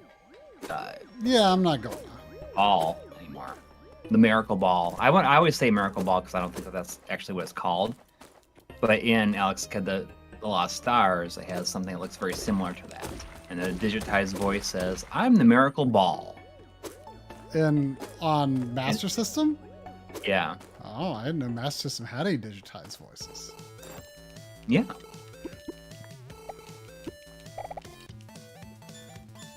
Not very often. Well, this guy's the rock guy, and he does do rock, so. Yeah. Rock and roll.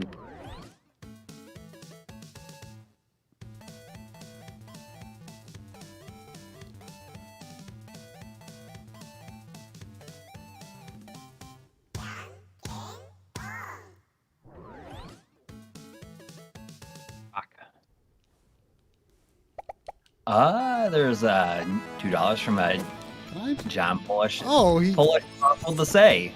Yeah, thank you. Saying, Coury, you into the Trails doesn't game? Let you do this. Feels like what?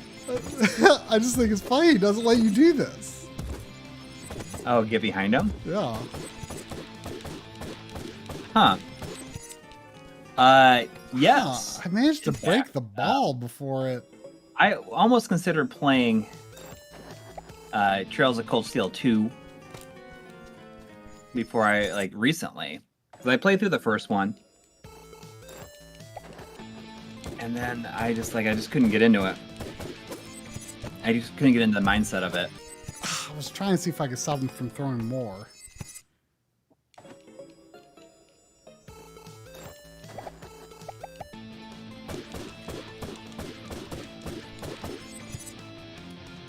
Yeah, the Trails, they are like a real commitment. And I just knew that if I think that Cold Steel 1 took me like 85 hours or something like that, and I barely did anything extra wise than that. And I do want to.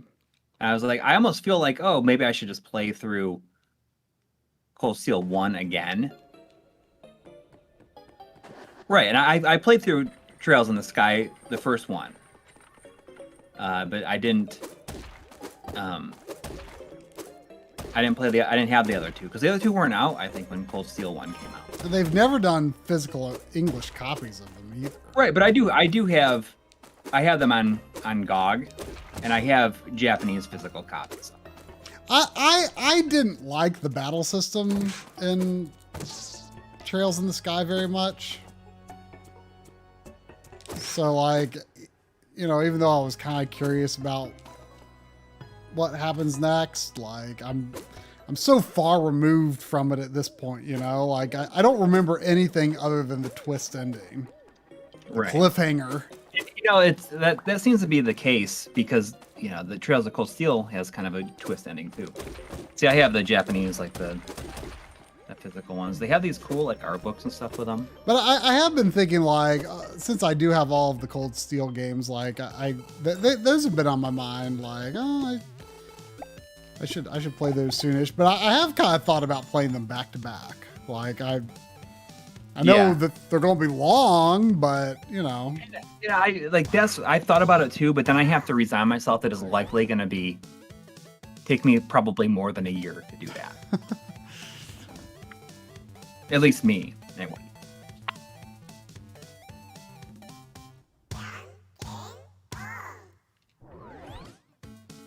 But I wonder, like in 2, like how many of your choices, like the like whoever you spend, whichever like girl you spend the most time with or whatever, like how much of an effect that has on like the story in the second one. What made him put that one away that one time? That was interesting. Because I feel like in Cold Steel, like the canon choice is probably like Elisa, because she's the one that seems to be in the most material. Like it just seems like that is like the relationship that they were just kind of like pushing. But I spend the most time, I think, with I think it's Laura.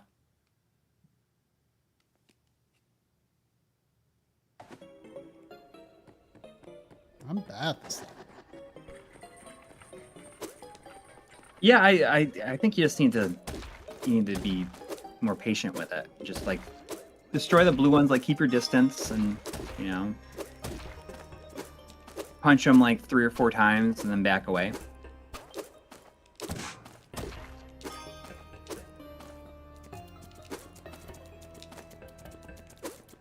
But I wonder if in the second one, if a lot of that, like all the school stuff, I assume does not happen. Which, for me, at least when I was playing through it at the time, it just like felt really like boring to me. But maybe I was just not in the right mindset for it. And it might be more approachable, especially with like playing on the PS4. It has like that whole fast forward mode that you can just... I was glowing, so I thought maybe the spike wouldn't kill me.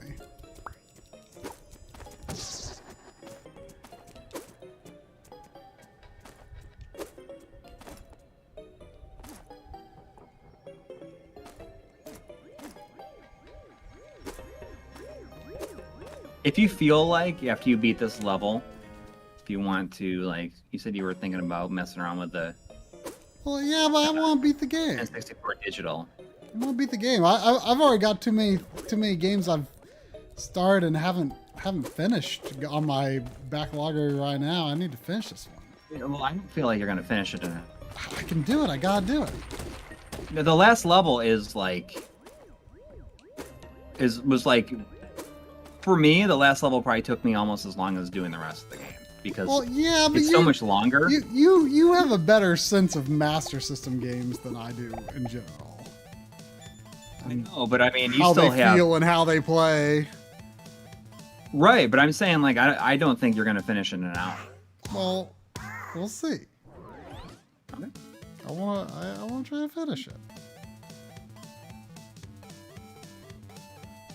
And the last level,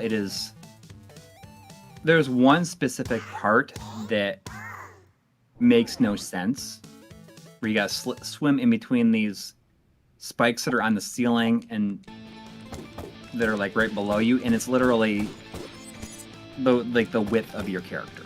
And what I didn't like, somehow you can just like rub up against the ones on the ceiling. and it doesn't kill you. Huh.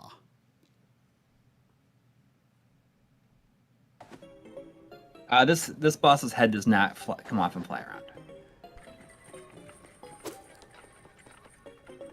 Is there another one that does? No, in the original version, it comes off. It flies at you.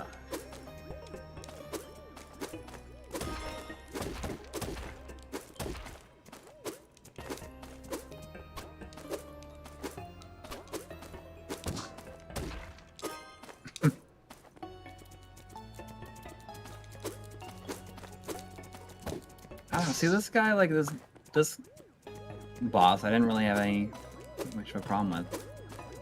But I think it's just... I mean, the hitboxes in this game are a little bad. And well, Alex's punching range is not You great. don't have to be, like, right up against them to hit him either. You kind of do. Well, you have to be close enough to, like, hit him, but you don't have to be, like... You don't have to punch inside of his body. You almost do. I mean, Alex is like the amount of range that he actually punches that is, in front of him, that is not your, if I get hit in this area, I die, is very small. It is. I see. I had no problem with it. Maybe you'll have not much trouble with the rest of the game.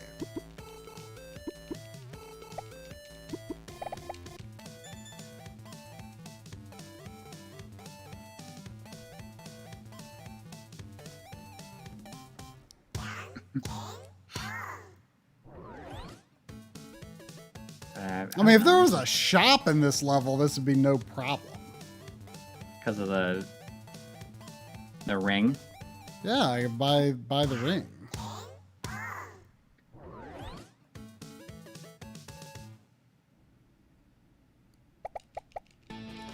Tom17 says no offense to anyone who's a fan of this franchise, but to me it looks like an absolute chore to play.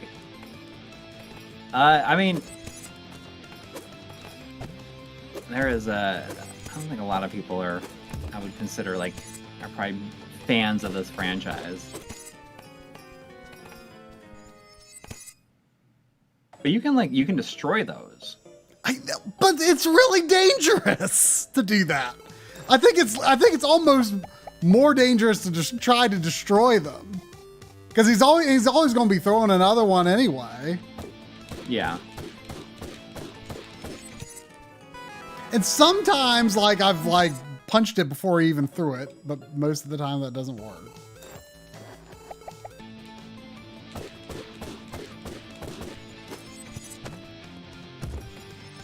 There's $5 from Mega X6 with no comment.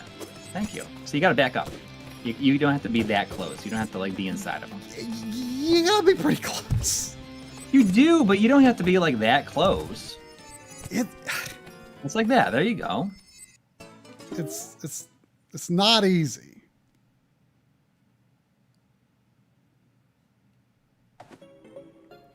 I mean, are the later bosses similar to this? No, he's probably the hardest. I mean, I don't know. I think that he only took me 3 tries, so I don't recall if anybody the scissors person is.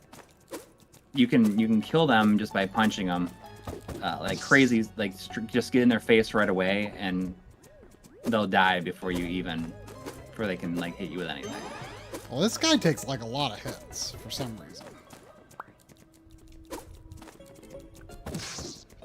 You could put on unlimited lives, and you start right there every time. But I can't. Not at this point. Like I said, you're only halfway through the game. I'm doing just fine.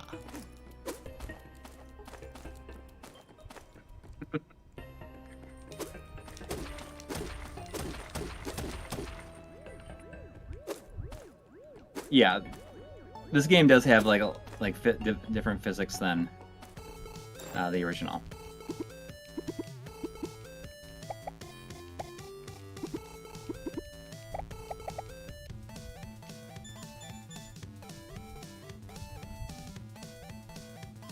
I mean, I guess I could conceivably see if he feels any easier in the retro graphics. Yeah, go for it. Mega X6 is saying PlayStation accesses 7 stages of a hard boss fight is coming to mind. I'm not, what are the 7 stages?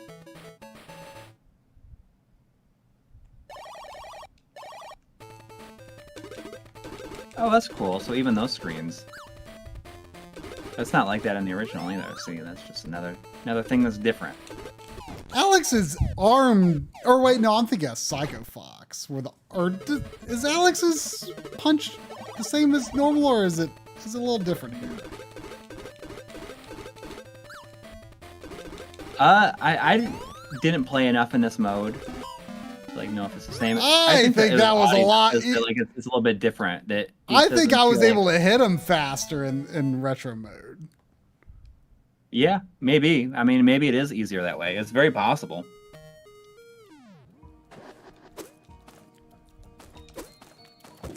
I can do this. I can get through this. You're just going. Okay, so you're just going. I have to.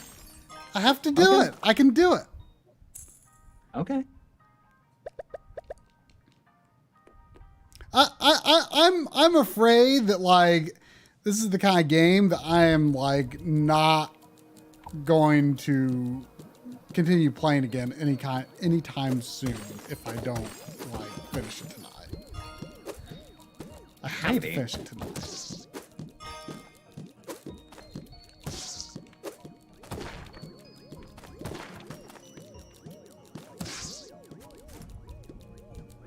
The last level is where I spent the most time for sure. The last main level at least.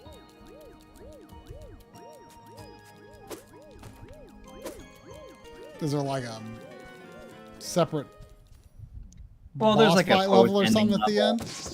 It took me a ton of time to figure out what the puzzle was, but now that I know what it is, I can tell you and save you time.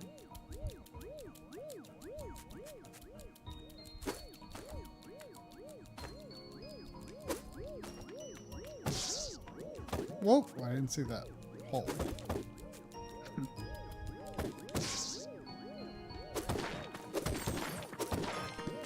How did I do that? See that? I feel like your hitbox, maybe it's the combination of the fire. Because it seemed like he was inside you for a second there. I didn't kill you. Let's see what they look like here. I'm surprised you do this every time. Because if you lose another life, you're gonna. Why do I? For some reason, when I see enemies low to the ground, I want to. I want to crouch and punch them, and you can't do that.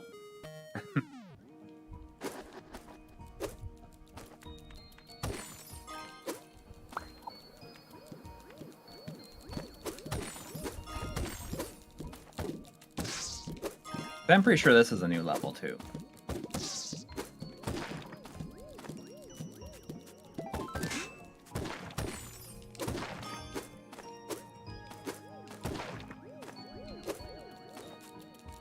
You were liking the game until that boss. Well, I mean, I was okay. I don't love it or nothing. It's fine. Oh yeah. I mean, the physics are definitely a little weird. Yeah.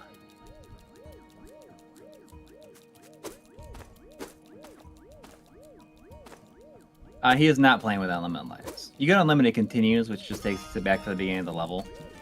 For some reason, the way that connects across there, I just doesn't register that that's a drop. I mean... Oh, because of the... Unlimited lives feels like cheating because the checkpoints are so, close together. Right. Oh, it definitely is. And it's funny because the game over screen, like, really, they really want you to use those unlimited lives. They're like, is the game too hard? Try unlimited lives. Like, every time it'll tell you. There was some game that I played. Oh, it was Resident Evil 8, where like I didn't see a way to change. Like I started off on the highest difficulty, and then like I was kind of struggling at the very beginning. I was like, maybe not. And oh, you're gonna play on the hardest difficulty level? I started on the hardest, or not the hardest. I don't know if it was the hardest, but it was above normal. But anyway, it might not have been the highest, but I was like, hey, did you notice? Like, maybe run a little bit and jump, and at the very top of your jump, you can. Huh? Forget it. You're past it now.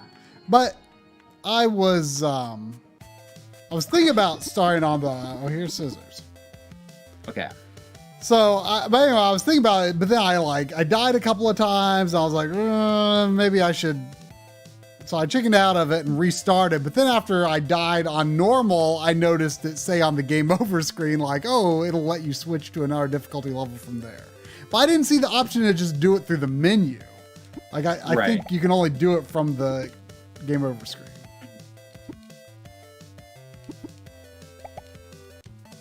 Yes. Yeah, I'm going to guess that Scissors Guy starts with scissors.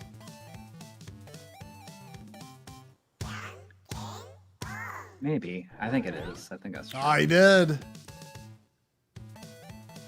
And so as soon as you get to fight them, just run right up and get in there in Chokina's face and just punch as fast as you can. Okay. You should be able. At least that's how it was with me. Okay, so he did. I think he did paper second.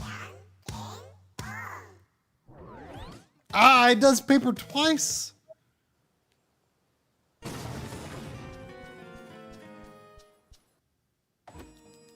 So I think I need to do rock. Okay, scissors. yeah. So you got to do rock, scissors. rock, scissors. Yep, and you start right there.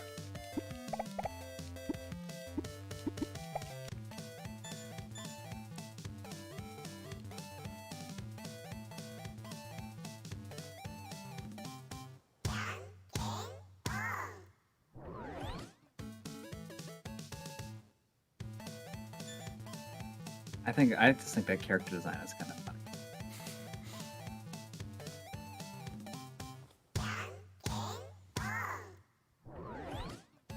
Ah, I need to do rock, I guess.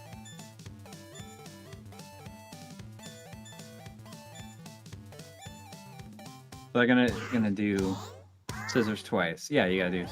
Oh, oops. Okay, so I don't know what's next then.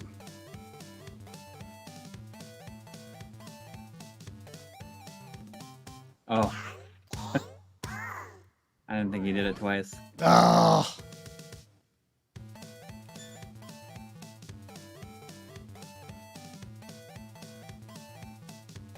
Oh no. Is it gonna be?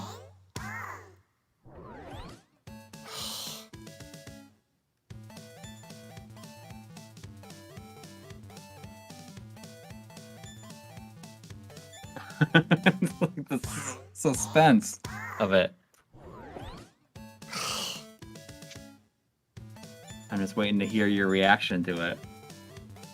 There being no reaction makes it feel like it's just been tied over and over again. And it has been. The 7 stages are the test run. 2, learning the attack pattern. 3, gradually getting worse. 4, the rage quit. 5, take a break. 6, keep your composure. 7, elation. Stage 6 can lead to stage 3. What about the, take a break, then you come back. And it's like, you do it the first time. I think you do it the first time. Well, he shot something out and he got me.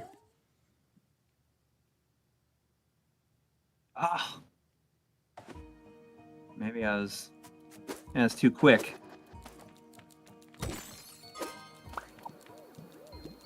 Maybe switch to original graphics. Maybe then. I should. I do think the bosses might actually play better on original graphics mode for some reason. Yeah, maybe it's just easier, quicker.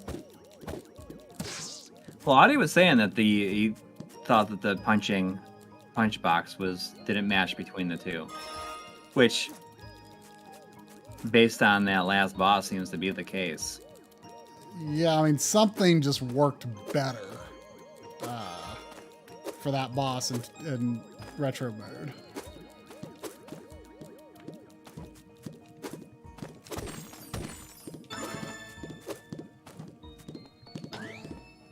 Show says this game is deflating when you die after putting in so much effort.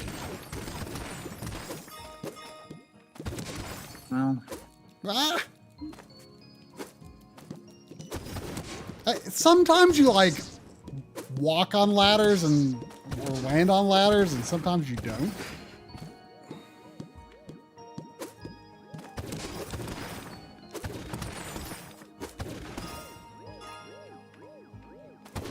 I don't know. Like I feel that I'm significantly better at this game than me. I just feel like I'm definitely like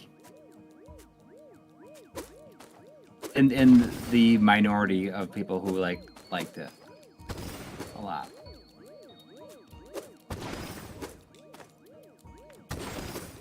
There might be some strategy, yeah.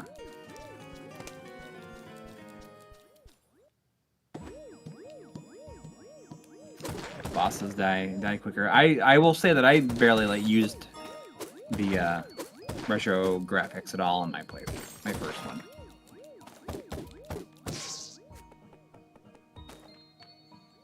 Okay, so what did he do? He did scissors first. Scissors, and then you gotta I need to. I didn't do scissors first. Scissors paper? No, it does scissors twice. I don't think he does scissors twice. Okay, it might be. I think he does. I think he does scissors twice. rock. So I think I need to do rock paper.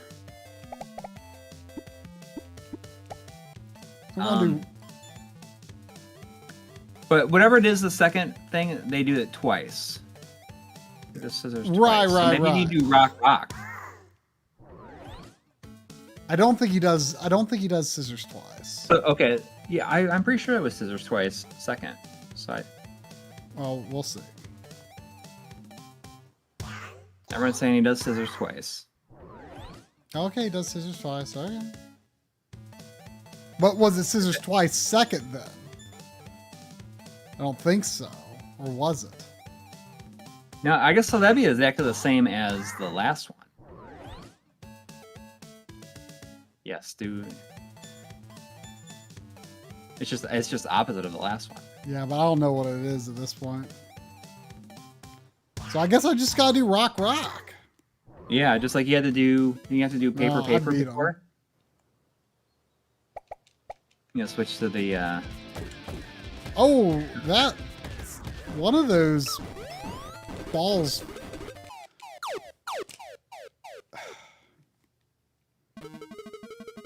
Oh wow. Oh, it comes back. For some reason, I feel like he might be easier in modern mode.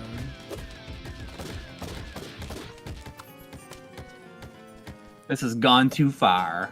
The first time the meteors didn't hit you. That's why that's. Well, they didn't come down right next to him. Right. I think when you run right up against it, then you just start punching, it makes it so it they don't come down right in. That's what I tried to do, but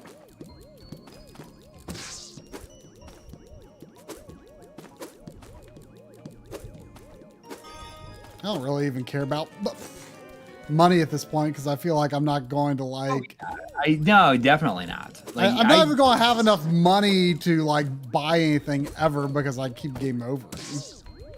Right. I mean, that's why I stopped going after the money. Like when I saw you like going like climbing under there every time, I'm like, there's waste of time. almost like zero reason to do that. And the game, I feel like it really doles out enough money as it is. There you go. So if you can make it without dying here, right? You died. I don't know. I mean, you definitely cannot attack as fast with the ring. But Right. Because I think there can be only one fireball on the screen at a time.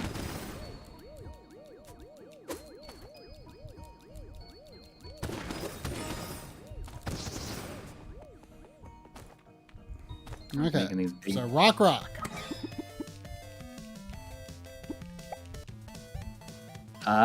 Yeah.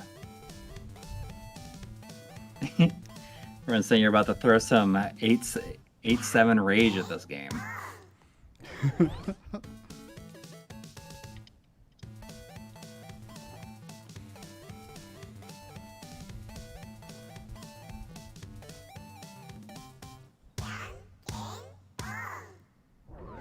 Sure enough, he does scissors twice.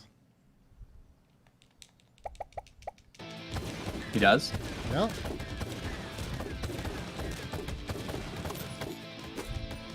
Oh, that doesn't even go all the way. Then the last person do, oh, come on!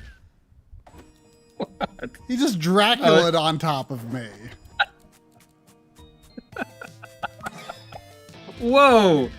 There is $50 from Supra Guy. Thank you. 88. Thank you. Jeez, thank you very much. So your channel is criminally underrated. Seriously, some of the highest quality content on YouTube. You guys make me happy. Well, thank you. Well, thank you. Thank you so much. I'm sorry that Travis gave the old come on. Just as he wasn't reacting to that, to the donation. Wouldn't that be funny? He's like, come on. Well, no. Thank you. I you know, like I mentioned early in the stream, I was like, how the heck has it been? It does not feel like 33 days since that Asha episode went up. So It doesn't feel like that much to you. I mean, it literally feels like it's been almost like one long day for me.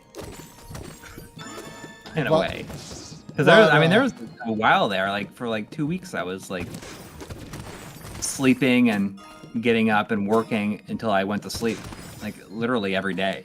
I mean, that's what I do sometimes. That's what I did. That's what I did to do that. Have you ever done it for like almost like 2 weeks straight? Huh? You ever done it for like 2 weeks straight? Something pretty close to that anyway. Yeah. For that Digital Foundry video, yeah. Pretty close to that.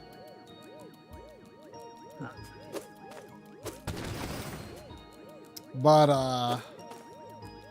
yeah, so like we mentioned earlier, sure, we've been on other people's channels. We've been on Digital Foundry. We've been on GameSack. We've been on Game Dave. We've had little cameos, but we haven't had videos on our own channel for about a month. But I'm like I said, I'm working on N64 Digital.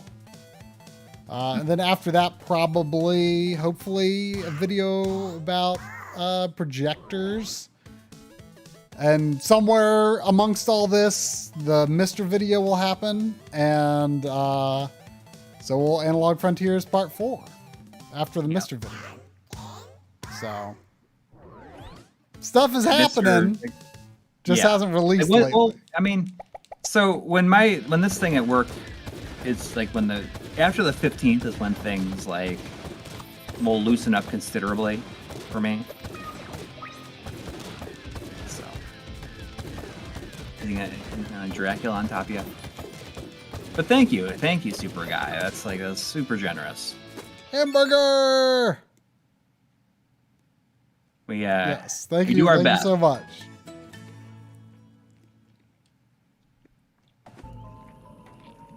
Toxic Numachi. Well, I mean, for me, like the reason I was doing it is because like we had a deadline at work that we had to hit. I mean, everybody on my team was doing the same thing. Yeah, well, I mean, the reason I was working like crazy on that Digital Foundry video, I mean, there wasn't like a firm deadline or anything, but like, I wanted to get it done because I knew that like I wouldn't be able to do anything else really until it was done, you know? So I was just like, well, I'm going to do whatever it takes to do this the way I want it to be done. Can I punch these blobs? Probably, but I'm pretty sure you do. Yeah. You can, yeah.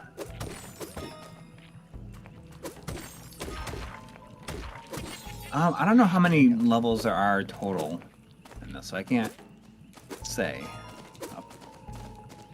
I mean, he has to beat the paper person, and then is the final boss a Jenkin Pond? Yeah. Well, what are they if not rock, paper, or scissors? Well, he's just a scary looking guy. But he does Jenkin Pond anyway. Yeah. I mean, that's like his name. Oh. Jenkin the Great.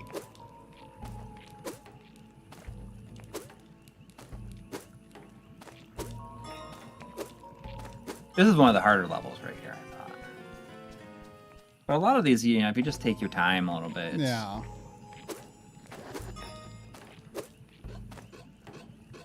There's a Geodude. It says this game looks awesome. I love the one on the Sega Mini. I don't know if this is a remake of that one specifically. No, that one is Alex Kidd in the Enchanted Castle. What's your opinion on that one? Why did I chicken out of that job? I mean, I liked it back in the day. I think I talked about it pretty at length in the Sega Visions magazine read-through I did with Chris from Classic Gaming Quarterly last summer, because it was the first game in the series to kind of go back to this kind of style. Oh right, what's the other Master? Alex Kidd was one of those things where, I think a lot of people that played this at the time liked it and they wanted something else like this, but then they got into this thing like they did with what happened with Kirby for a while there, where they just like had all these other games with the character in it and like nothing was nearly as good, and they didn't realize that they just all they need to do is like make something that's like the first one, because that's what I mean, all of those like Kirby, like, things that aren't really platformers, the puzzle games and Dream Course and Block Ball and that kind of stuff. I mean, there's a lot of people that actually prefer like the weird Kirby, like the Kirby spin-offs over the adventure games. But like for me, the bigger problem was, they did Superstar where they made this template for like a perfect game. And then like every game after that did not have Superstar's mechanics until Return to Dreamland. And it's just like, you could have been doing this for like, the past decade and a half and you weren't. Why? Right.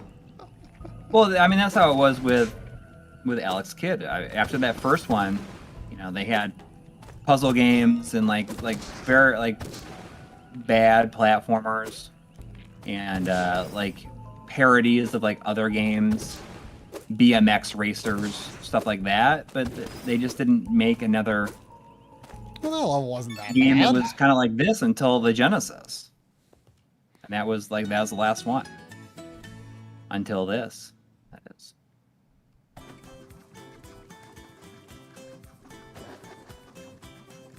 Oh, this is. I mean, Alex Kidd's Shinobi World was good, but it was not what I think that people that liked this game wanted to play. I mean, there's, not like,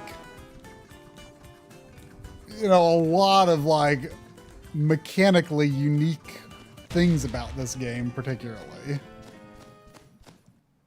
There's not? Yeah, I mean. Right. But I mean, at the time, it's pretty cool that at the time it had like a pretty big variety of stuff in it. Yeah, I mean. I'm not trying to sound mean or nothing, but it's like, if you don't have an NES, this is, Well, This No, is where that the is platforming's 100% at. true. That is 100% true. And I think that that's where. I mean, this game would probably be completely forgotten if it was on NES. Definitely. Definitely. But, you know, at the time being, like at the. Yeah, I'm not trying to be mean toward Master System or nothing. No, but it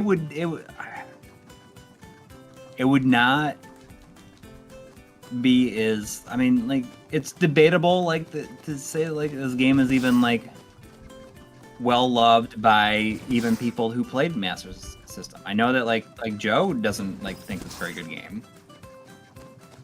Yeah, it's just. For people who had a Master System at the time, it was what we had, and I think I like it because it's just it's very it was fun at the time, and I don't think that there's nothing special about it. Oh, look at this guy.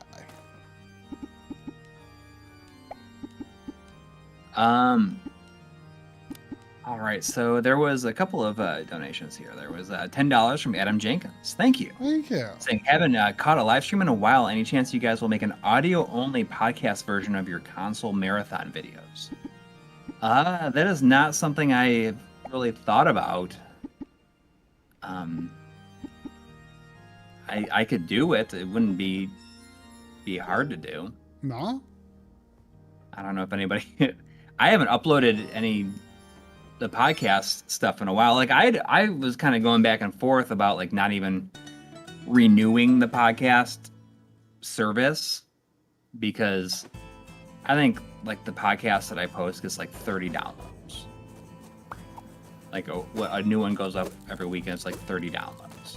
It costs $30 to put up each episode? No, it gets 30 downloads. Oh, 30 downloads. I thought you said it makes $30. And for the service, it costs like $120 a year. I mean, $30. If we could make $30 uploading the stream every week, that would be okay. That's pretty good, actually. Oh no! But that's not that. Yeah, we couldn't. Yeah, that would. I'm saying like 30 downloads, like 30, like that is how many downloads we get is $30. Right. Not $30. I get you now. Is 30 downloads per like podcast, like stream archive that I turn into a podcast. But I have not updated it in a while. Like as I've been busy, I just haven't like uploaded the streams. I should do it. I mean, if you just like had the free like 4K downloader or whatever, and you can download an audio version of the stream as it is. Oh, why did I do that? Why did I do that when I already had Fire? Oh, so Anchor FM is that's free. I'll look into that because right now as it is, it's like through Podbean, and it's like $120 a year or something like that. I wonder if this person does paper. I think the first person did paper. Well, or no. Isn't this the same guy that was first? What? He does scissors first. Okay. Scissors first.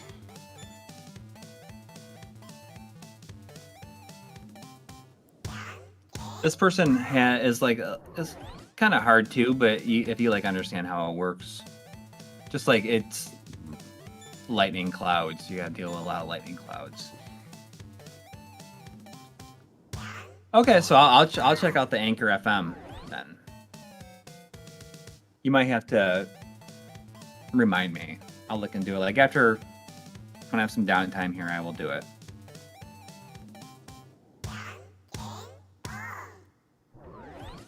Ah. But if it gives like I already forgot. What did he do first? He did scissors first? Yeah. I don't know what he did after that.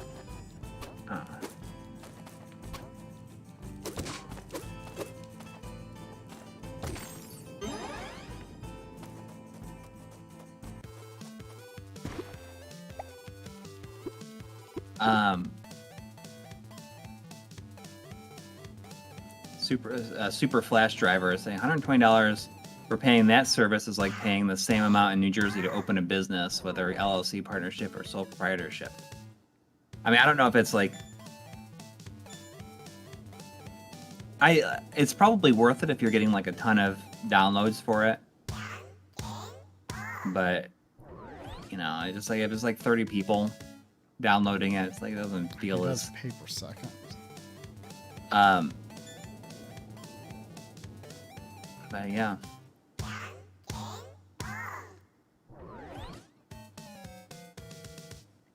I mean, I probably could do it easily for episodes, just to put it on the background. I mean, people, maybe that would be more of an incentive.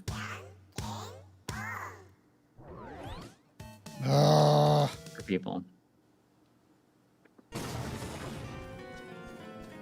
He does. I think he does actually. He might be scissors.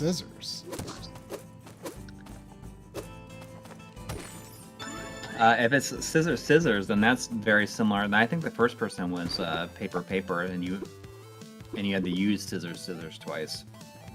Let's see if I'm right here.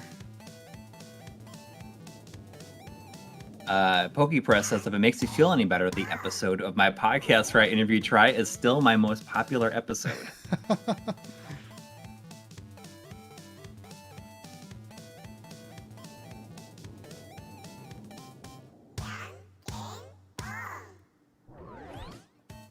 Oh, no.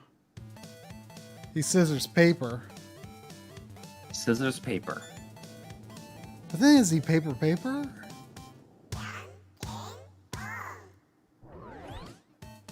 Oh. Scissors paper.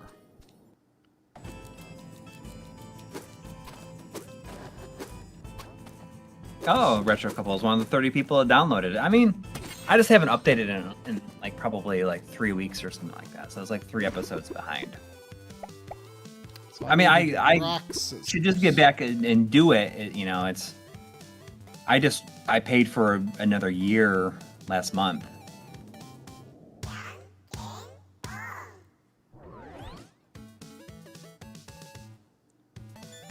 What is SCGE 2021?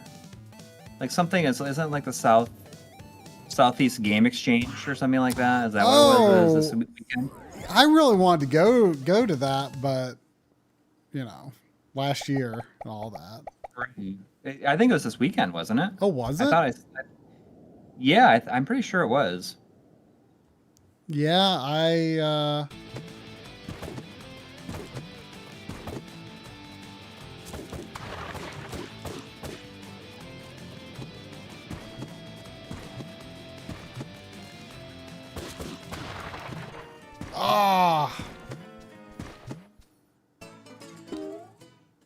He doesn't seem that bad, actually.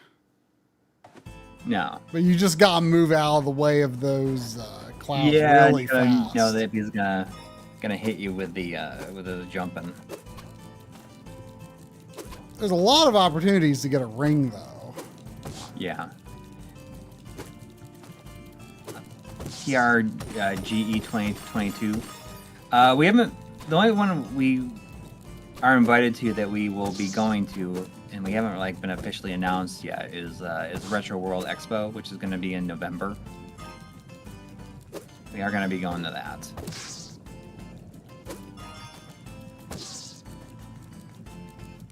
Other than that, I didn't realize that there was like conventions already happening.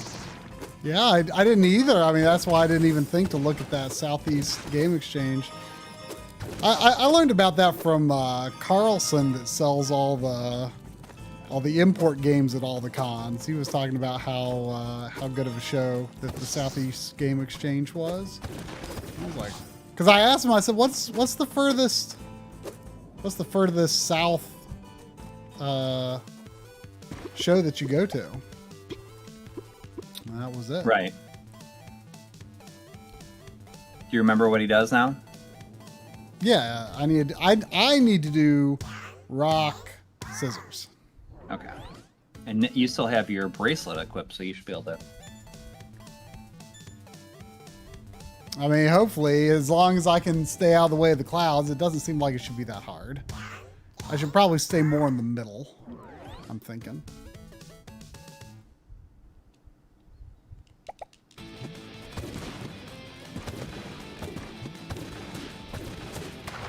Whoa. Yeah, this is workable. But the thing is, I wonder, like, going to these conventions, like, how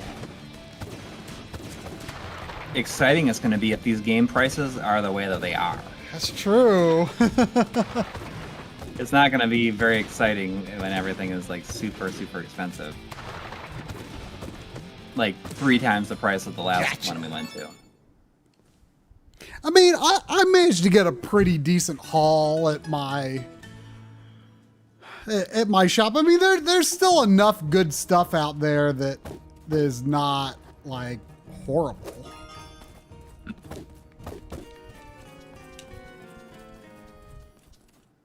All right.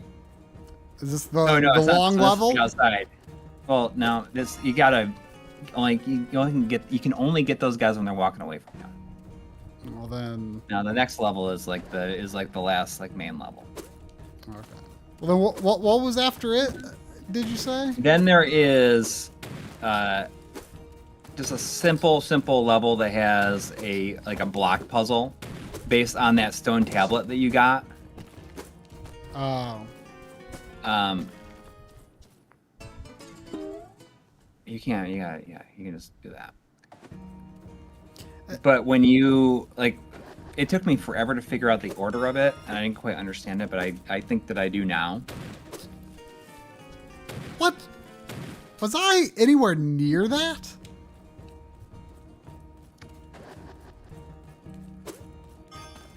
Yeah, I mean, maybe it does look ahead where it just kills you when it knows that you. That's what it looks like. Like it looks like it's like, oh, you're gonna die, and I. Yeah, so we'll just save you a few frames. We're saving you a few frames of your life. You know, it's funny this fire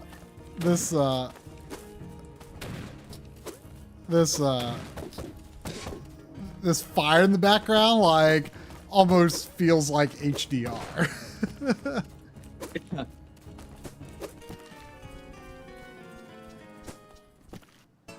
I mean, I'm pretty sure this is a new level too. Let's look at retro graphics. Oh, I didn't realize I was supposed to be a scissors guy. Yeah, and the other people like the. Oh. Yeah. I feel like I can see a little shimmer around the blocks here, but maybe it's just the scrolling speed. I don't think it's shimmering. It might be just the scrolling speed then. This actually looks like it might be a lot easier to see what's going on. Yeah, it's just easier to read.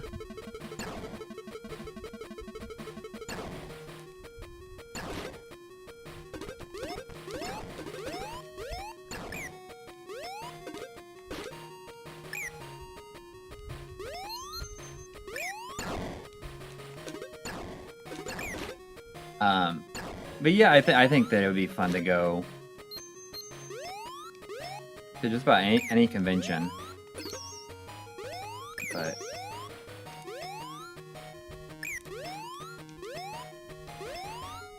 I'll be interested to see if we get invites to any other ones.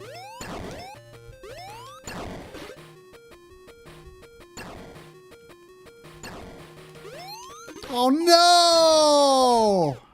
I wonder what the attendance is like at those. Whoa. Yes. Yeah, I have no idea.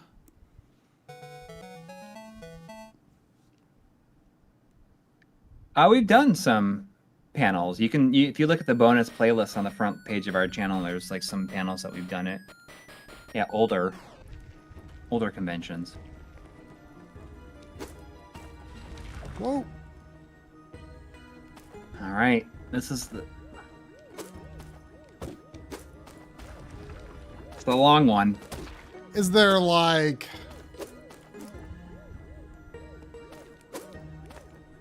Are there things that I need to collect to progress, like in the other castle? Nope. It's just, there's a lot to do. And when you get to the one room where it's like literally trial and error, like to get it right. Like I went through it so many times before I realized I could just like, if I position myself, I can just like swim with my back against the spikes and it's fine. Even though it seems like you should die. Huh. I can't tell if that's a path over there or not. Okay, that is. Yeah, the water spikes, it just doesn't make any sense. You gotta keep on going right. It kind of, yeah, it cuts there. The water spikes makes no sense. And it's... Whoa, that seems bad. What, that it makes no sense? Well, no, it seemed like it went pretty fast. Yeah, this is like one of the times, it's like a level that I go to, or a room that like really has a hard time. You gotta get it right. Like, you just have to like dash. One thing I realized that you gotta do is you gotta run all the way to the wall and then jump up and punch them. Because if you try to jump before you hit the wall to like maybe get a head start on punching them, like you'll hit the stuff. Huh.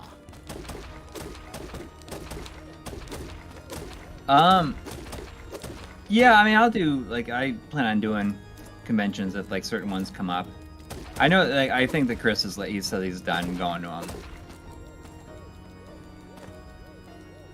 I mean, it'll be interesting. Like, I mean,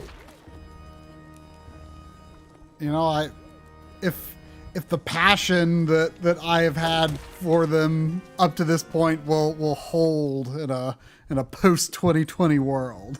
Yeah. So you got to run all the way over and then jump up really quick and do it. Yeah, I mean, that's what I tried to do. Do the first one, or yeah. I mean, you kind of had it. It just like it's one of those things that. But then you have one life left, and this is like you still have a ways to go. That's what I mean. Is why it's just like kind of tough to do it. Oh, CCAG. I went to that like a long time ago.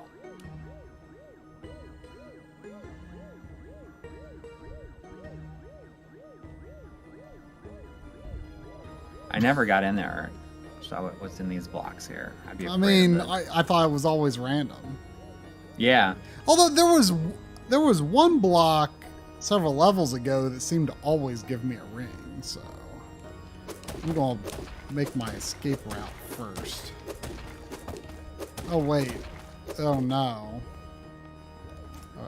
To do it right though, I'd have to. I mean, I'll have to go through this anyway, so I may as well do it now. That's why it's like hardly even worth it. It's probably not, but especially considering I'm on my last life. But of course. Yeah, we do our best to stay involved with the chat as much as we can. Sometimes we get a bit carried away. That's all right. Other times.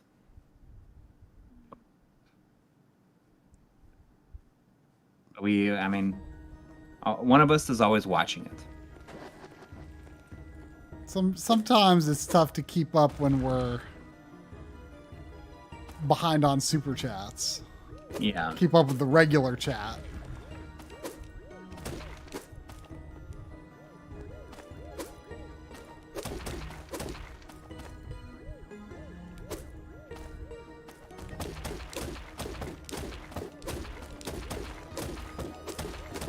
Yeah, the crawl speed is comical. Yes. And the It's lack not even of animation. Yeah. Like, why even have it? Yeah, it's pretty weird. Oh. Yeah, you got to do the middle. I know. I mean, that's I did, but it just didn't. In the original graphics, it's like a gas. Oh, really? Yeah.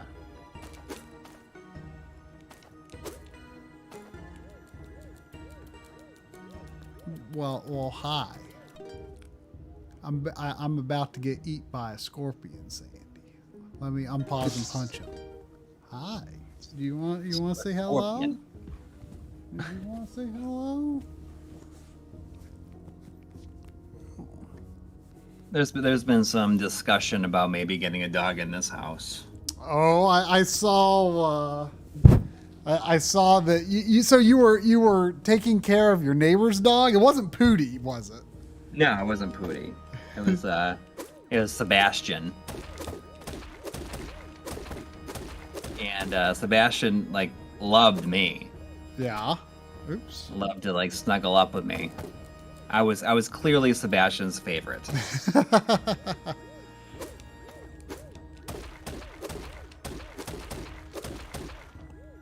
Had you met him before? No, it's just the neighbor. Like I probably have seen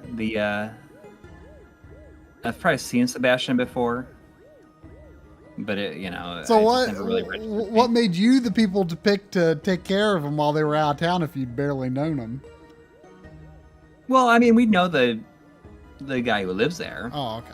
But I just never really met the dog before. We've never been over there. Like, he's been over in our backyard and stuff. Like, he's, like, literally, like, his backyard is, like, up against our backyard. Nice ring, thank you. But he's a Shih Tzu. So I think if I'm okay with getting a dog if it's gonna be like that dog, because that dog did not like make a lot of noise. That is the number one thing that I am afraid of having a dog for, is a dog that like just barks at every single car that drives by, or if anybody walks by, just like loses their mind every time. I have no desire to live that life. I mean, it's you can't always predict a dog's right, but that's why I don't want to get like a puppy. I'd rather get a dog that has like a track record of like being cool.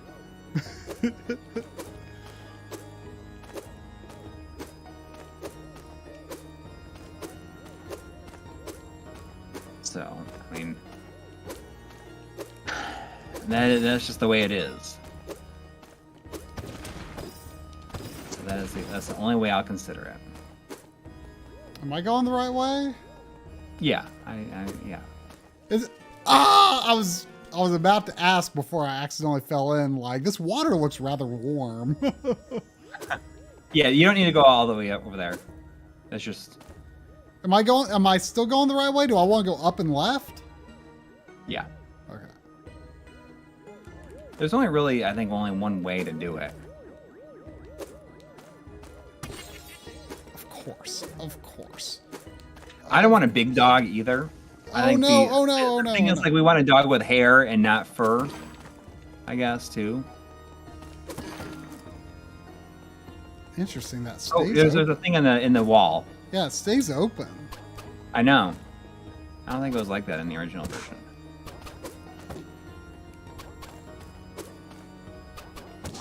We're getting close to the spikes, though.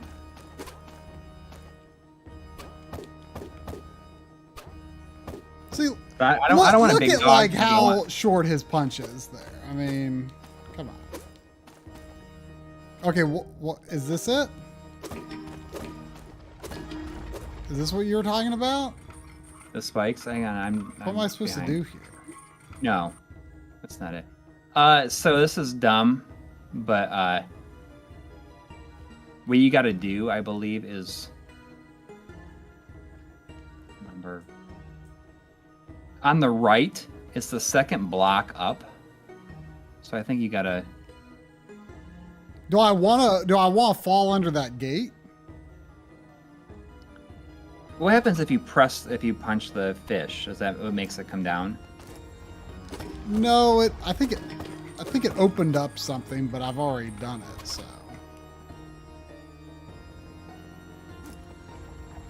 Maybe I'll want to get to the other side.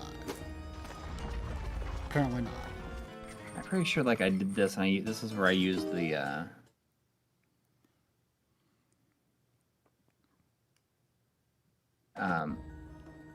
ring. Oh, to break the blocks? Yeah. I'd use one if I had one.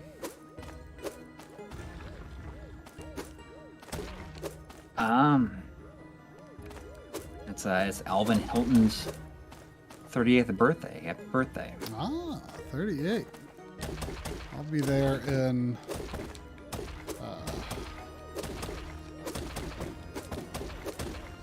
almost exactly a year. Wow. Well, I mean, I'll be 37 next month. That's right. Getting close to that 40. Mm.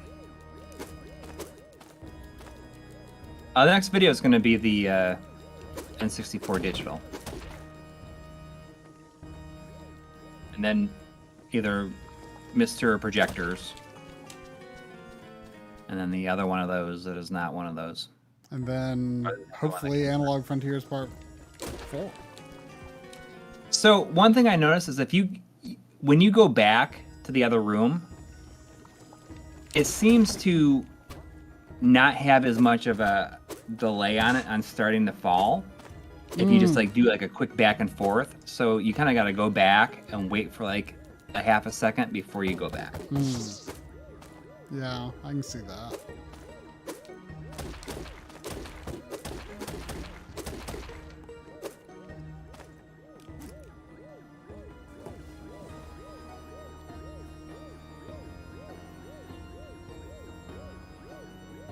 Yeah, the projector episode should be fun. Yeah, I mean, I sort of have a vision for it, but at the same time, I don't quite know where it's going to take me either. So it'll be interesting. I'm gonna do my setup video like shortly after that.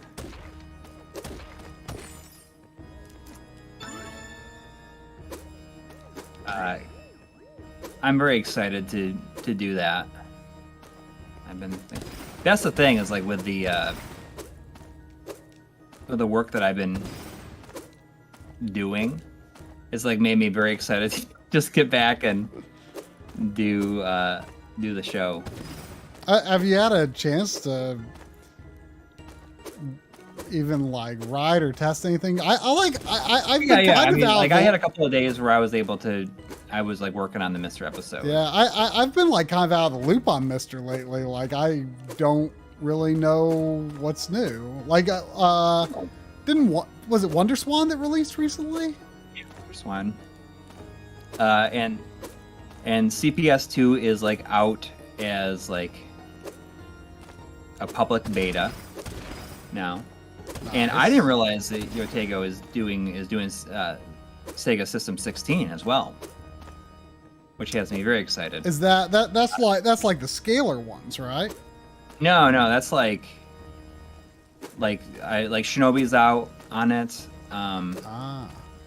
He's done some other ones, and like eventually we got like Altered Beast and Golden Axe and all that stuff. Like that's the stuff that I'm like really excited for. What's super I upped my scalar Patreon so I could get like in on the beta stuff for that because I was so excited about it.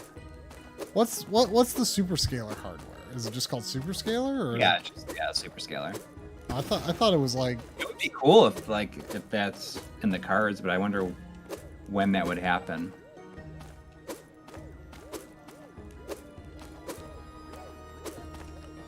Okay, why can't I do this? You gotta like it's messed me up too. You gotta just like start running and I did the jump before, but I didn't have any trouble with it, I guess. Yeah. The jumping physics are not great. Not great. Yeah. I mean it's very, very touchy.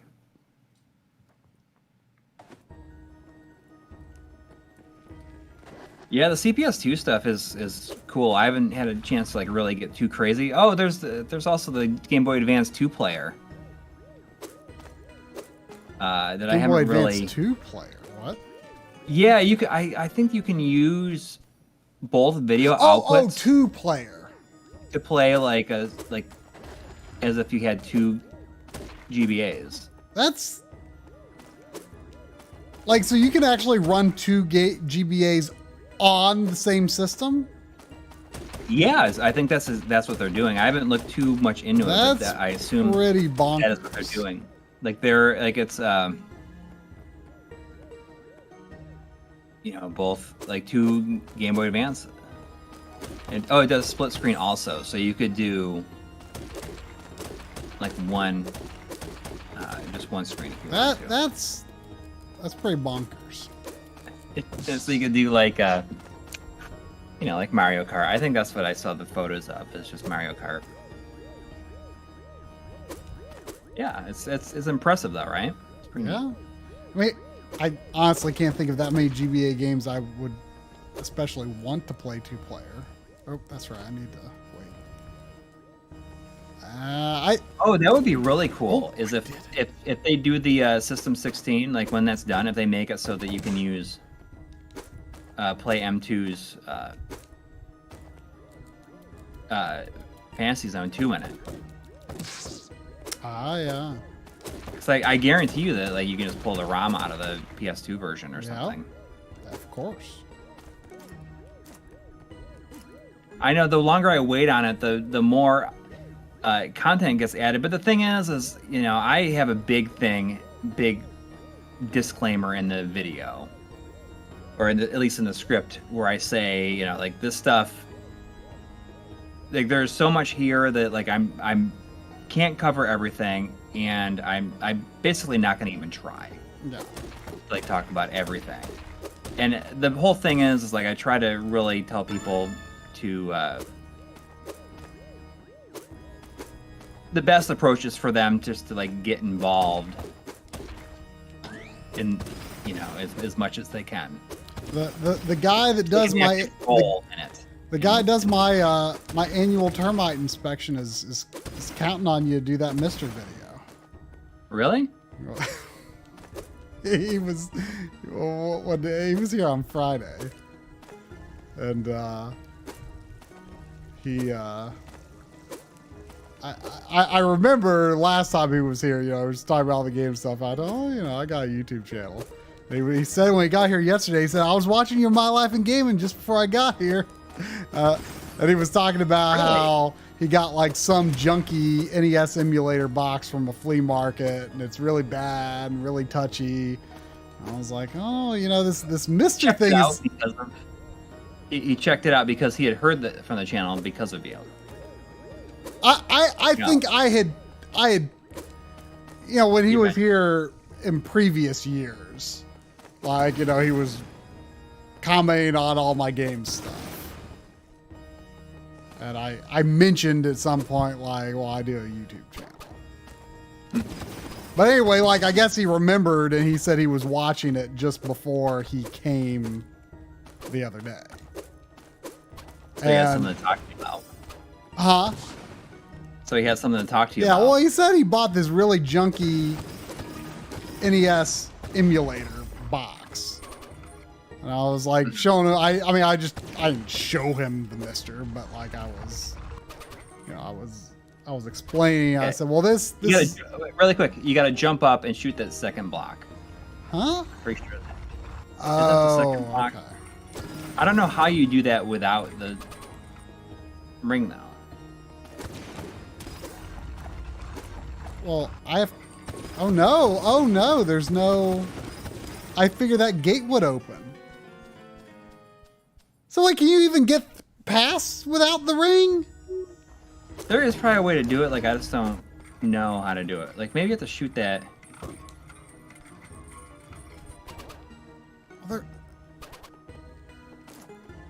So that makes the...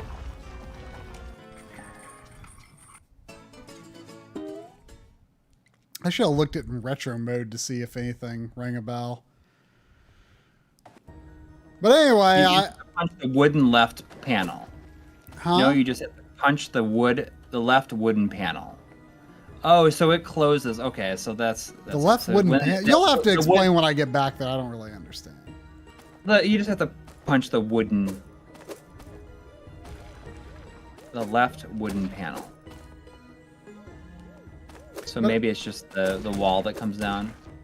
But anyway, he was asking like, what's something better than this junky NES emulator? Yeah, I'm like, well, it's like, cause I'd be willing to pay, a couple $100 if it was good. I was like, well, this is kind of the hot thing right now. He's like, oh, but you would have to put it together and stuff, wouldn't you? And I'm like, well. Yeah, I mean, you can buy them. Yeah, so I'm pretty sure you can buy some pre-built ones. But, I said, we're working on a video about it, and, I said it should be out in the next month or two. And, part of what we want to show with it is it doesn't have to be hard. Yeah. He's like, oh, okay. So next month or two, you said. And I said, yep. So he's counting on you, Coury. He's counting on you. Well, I want to get it in my rear view mirror too. I've been thinking about it for way too long. But it is a tough thing to put together. Yeah, because but you it have is to, a moving target all the time. I mean, like we were just saying, you just have to accept that. Yes, there's always going to be something new, something you could talk about. Like and I think also that things could majorly change. At any time. And we'll probably do like a Mr. Updates video sometime next year. Right. And it won't be nearly as big of a video. Yeah.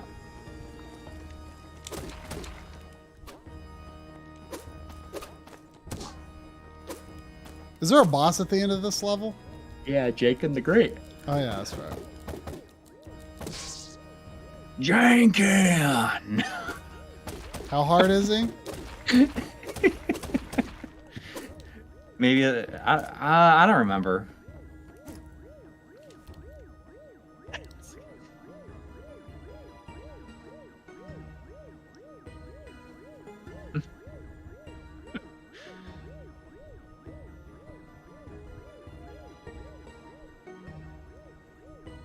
Yes, this game is Sega hard, which is Master System hard is way harder than Nintendo hard.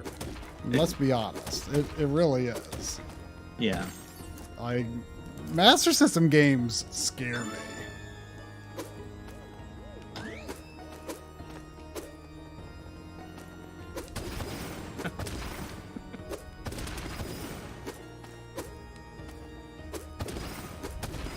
So when you get to that room, I think that there's a wooden panel that drops down first.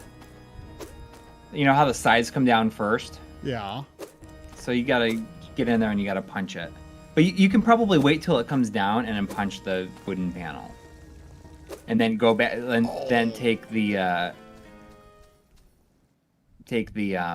ladder up and reset the room. But the door, the pit stays open. Yeah, the major room changes seem to stick around. Yeah.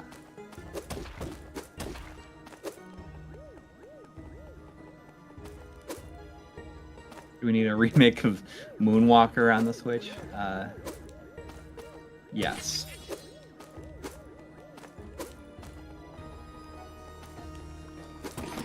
Oh, you gotta be kidding.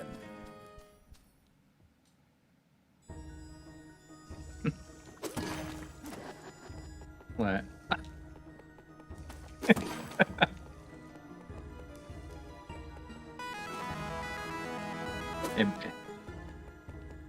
you got like a single like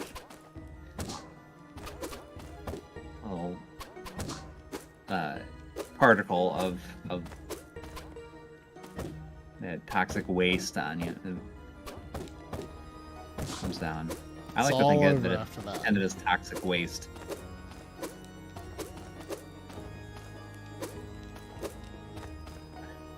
I thought for sure you're gonna die right there. So,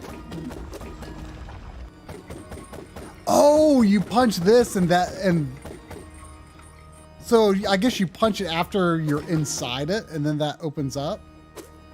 Yeah, but you should be able to go up, or go up back out of the room. And Yeah, I know. Oh, well, actually, it stayed open. Whoa! Yeah. Whew. That Geodude.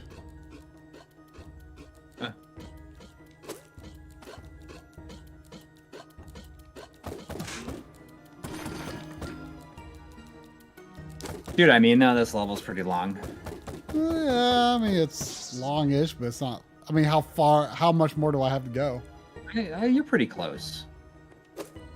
It's just the swimming part is like, you gotta just be real. I think you gotta drop here. Yeah.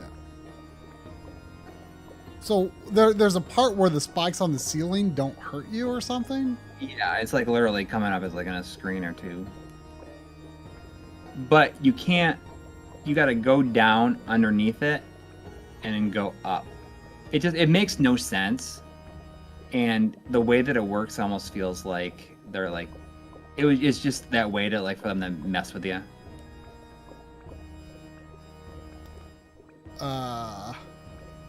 Yeah, I don't. So do I have to do something particular, or does it just work? So if you go, like, you should be able to just like go, like, stay on the bottom, and you gotta go kind of close to the ones on the bottom, and then let yourself go all the way up. And then just go right? Well, no, like let yourself float up to against the spikes, and you should not die. Yeah.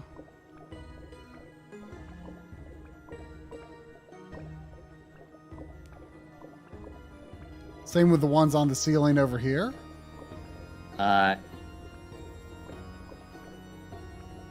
Yeah, I think so, yes. But I can't be sure.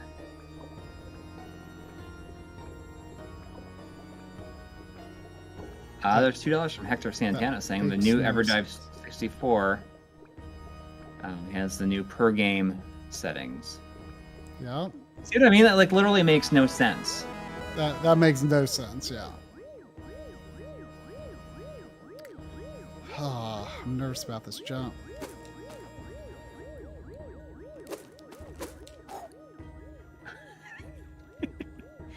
Can I? There's also $5 from Brent McLean saying, I'm behind in the stream, but I believe Coury played Hermie Hopper Head way back, like months ago after he beat another game. Have a great night. Did you? I may have, but I don't know.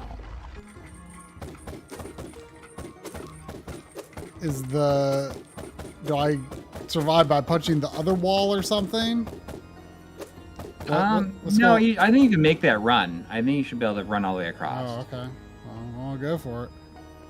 Okay, there you go. Hermie Hopperhead. I don't remember. I don't recall this thing. No, that's not where I want to go. Although, how would you even get that? Makes no sense. I don't know. It's just there to mess with you. Sure. Well, although there's a weird looking block under. Doesn't matter. Don't waste your time. It's not worth it. It's invincibility. It might get me past the boss. Well, I don't think the boss was that hard. What was that fish? The Jenkin part is like the hardest part. part. Look, that fish that was hidden behind the HUD here opened it up. But yeah, I mean, I'd have to redo a good chunk of the level. Yeah. No. Oh boy, this looks bad. Yes, I mean, this is like a. You don't have your. thing either. And the fire is invincible too. Of course. So what I think you got to do. What are you doing?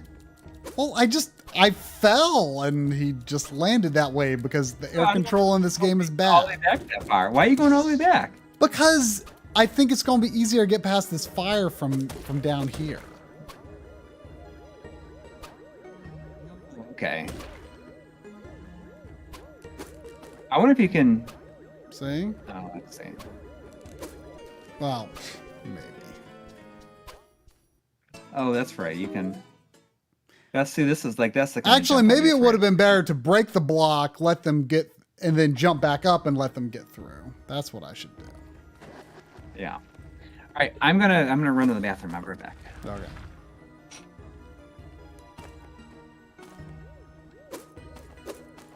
So close. Gotta finish.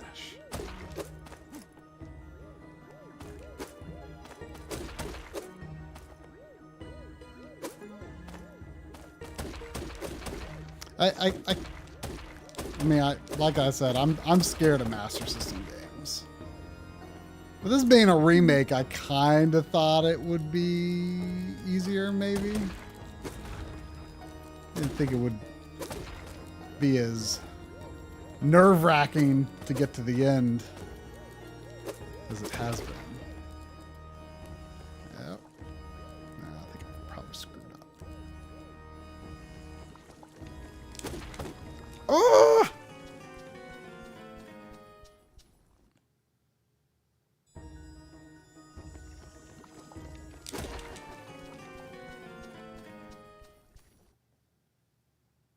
Oh, I'll finish it, Mega X6. I'll finish it. Mark my words, I will finish it. Not this time, but I will finish it.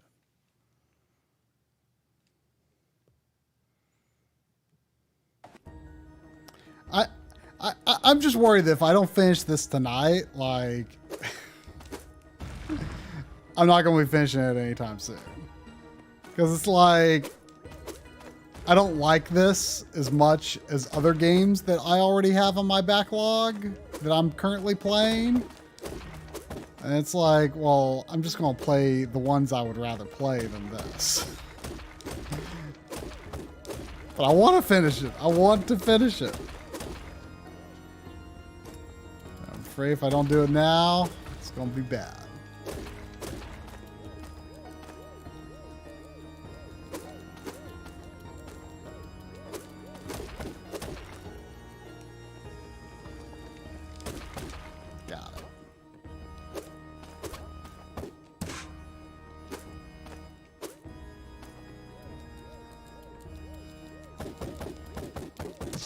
This room is worth clearing out for that ring, for sure. It's worth making the effort.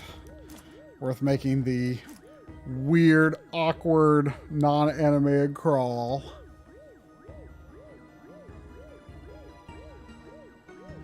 Oh gosh, the Mario 3 stream. That was an adventure. That was an adventure. An adventure for sure.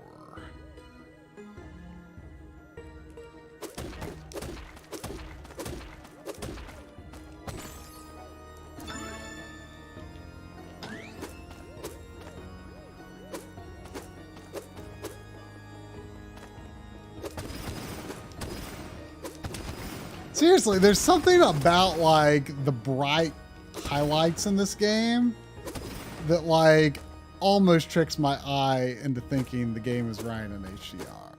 Just the particular way they do it.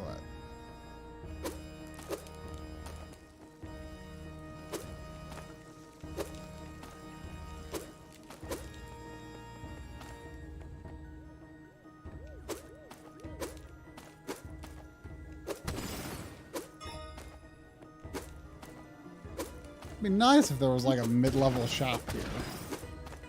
What's the point of all this money if not?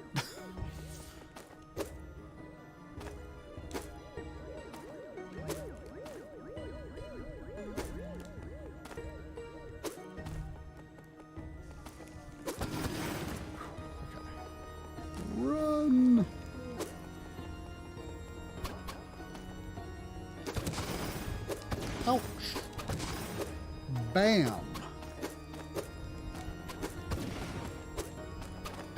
Pow.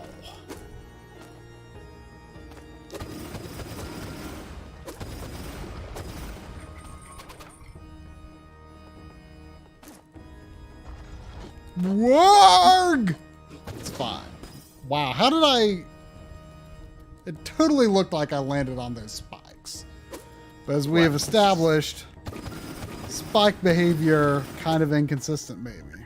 It's random. Sorry, I took a little longer. I got myself a little snack. I'm the only person in this house that likes these, and probably one of the few people in the world that likes these Snap Pea crisps from Costco. Snap Pea crisps, like they're like snap peas, but they've been like dehydrated or whatever, lightly salted. Probably doesn't sound bad necessarily. My mom has really been into making stir fry lately. Oh, okay. And she's been putting snap peas into it. Oh.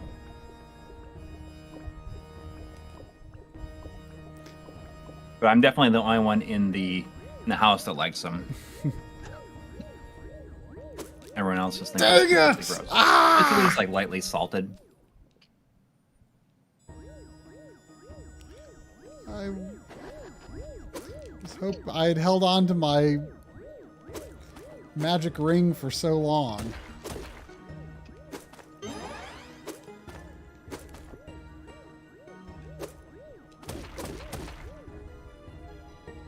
So I might be getting a PC monitor from somebody local. A VGA? It's kind of a funny story.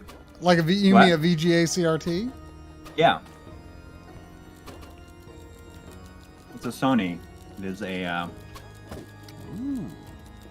don't know the exact model number of it, but it's funny. He's a guy that lives really close, like 15 minutes away.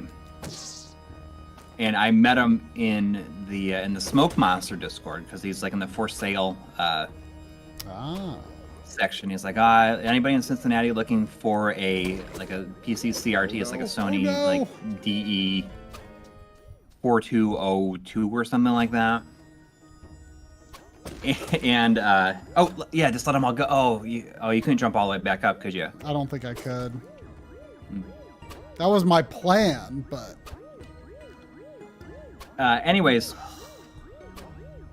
I sent him a message. I'm like, oh, how much would you want for it? He's like, like my wife would just be happy for me to get rid of this stuff. So, like $20 and it's yours. Yeah. Oh, it's a Sony GDM 5402. And it's really funny. He's like, like years ago, my friend John Linneman told me that I should like buy up PC CRTs if I could. It's just really funny because he's known John since like college. That's funny. Yeah.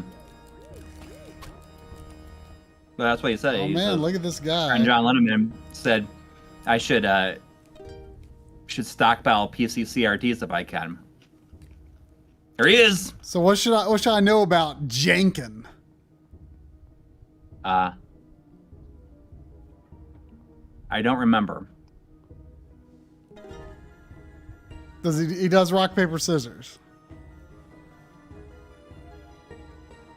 Yes. And then you gotta fight him.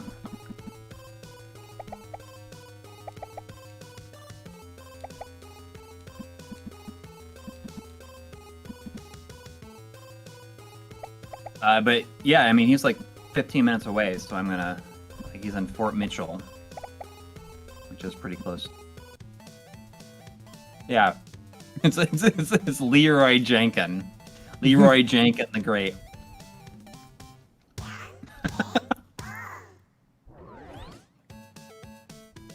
Okay, starts there was with a rock. really funny comment on the GameSack video about capture cards. And I think it's like, what did he say? He says, I don't have to record my Rock. I don't have to record my my gameplay. I just remember it.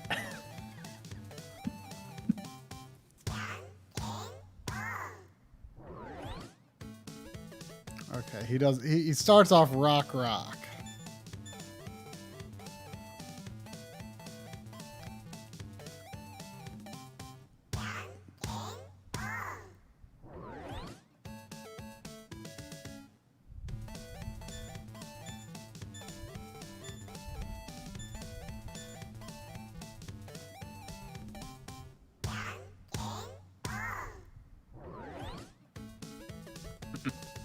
All right.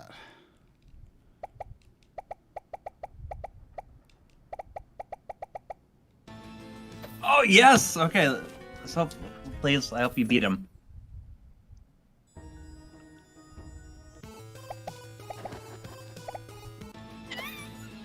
That went well. Yes. Is he just going to do this forever?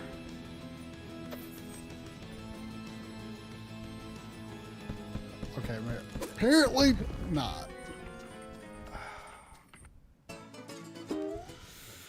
If only I could keep that. So I need to beat him with paper.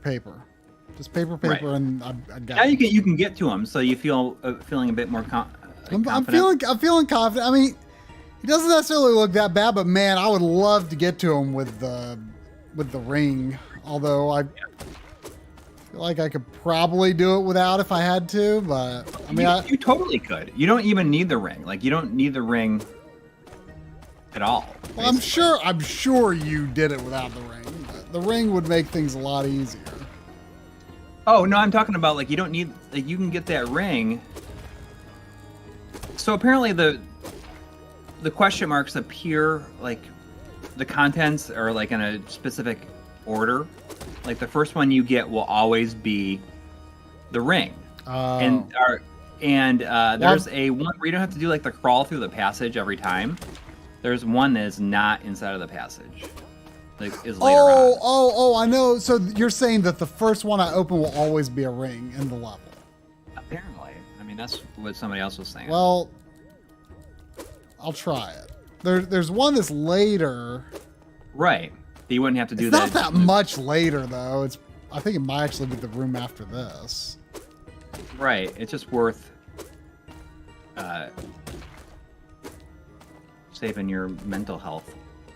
Well, saving the time. Yeah. Having the ring sooner might actually be better for my mental health. So yeah, it gets me through this room faster. I'm gonna get that DE. What is it? The GDM 5402 at some point this week. You know, I had at one point a Sony computer monitor that had BNC inputs, and I bet it was really awesome. And it didn't work. And like, I don't know if Steve has any experience with computer monitors, but like, I got rid of it at some point because, it didn't work. I figured, well, what are the chances I'm going to be able to get working? Probably not. I kind of wish I'd kept it now. Oh, dang it. I'm doing really bad. There was $10 from Craig Wan. Thank you. It's been almost 4 years ago. My friend introduced me to you guys, and I'm glad he did with the Console EverDrives episode. Recently, I got a Mega EverDrive Pro, and I'm loving it. Just having trouble with the MD Plus patching. I kind of struggle with that, too. I don't really know exactly how to get it working perfectly every time. Or like, because you got to change like file names and stuff like that. Yeah, 4 years ago, huh? Went down like a little bit of not a rabbit hole, but like I had some, and I should really reach out and like speak to somebody about it, because like I was when I was like working on stuff for the Mister video, like got into like all the different profiles, like the alternate profiles, and I didn't quite understand like how to get it to work right. And I think you can only copy in the .ini files and load them that way. You can't boot up the Mister, go into the INI, or boot up the Mister, select an alternate profile, and then go into the INI editor within the Mister and then exit out. And then it automatically updates that. It doesn't seem to work that way. So I should probably talk to somebody about that to make sure I wasn't doing anything wrong. Whoa! There is $99.99 $99.99 saying rock on. I don't know if that's like reference to this game. Maybe it's just a rock paper scissors. You rock on, sir. You rock on. Thank you. Wow. Thank you so much. Dang. Wow. Thank you. It seems like when one of us really struggle with a game, that's when people bring out the big guns. I love to see us. I know it's getting a little late, but I gotta commit here. I gotta commit. Well, yeah, now you've gotten super close. I gotta commit. And especially since the everyone who believes in me. I think I know how to do it correctly. Huh? There's like a block puzzle that's like based on that stone tablet, but I think I know how to do it now. Is it like if you lose on it, it's not going to be a trial and error for a while, but now I think that I get. But if you lose on it, like you don't have to do this level again, do you? Oh no. It's like a super short level, and you just start.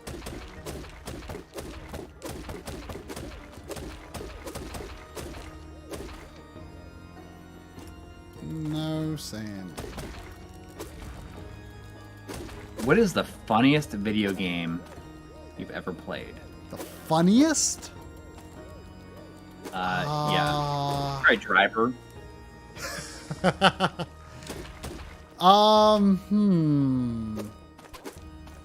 Funniest. Gosh, I feel like I should have a really good answer for this.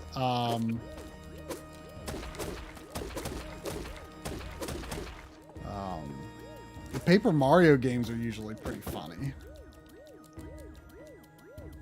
I'm going to go ahead and get this one because it's easier. It's more comforting to have the ring earlier. Okay. If you set it up that you can make the run for it, that third one that you find will be one up, I guess, then. You make it so that you can escape from the demon. The demon of darkness.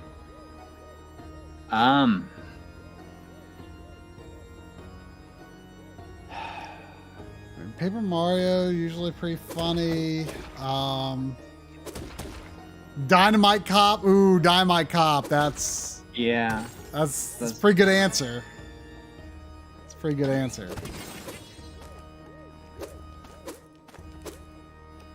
Yeah, Dynamite Cop. That's definitely up there. Definitely up there.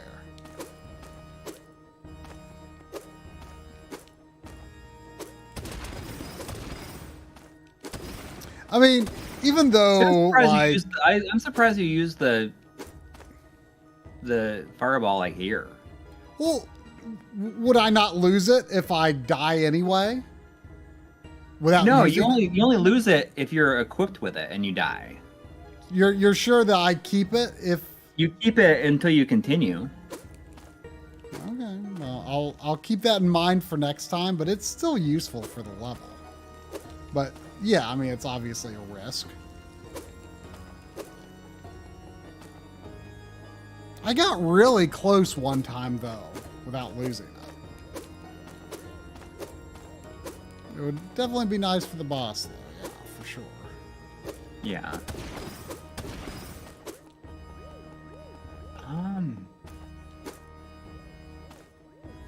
I thought there was a lot of stuff in Ratchet and Clank that was super funny. Yeah, it was pretty funny. Like, And a lot of it's like not even at the forefront, you know. It's just like kind of what people say in the background.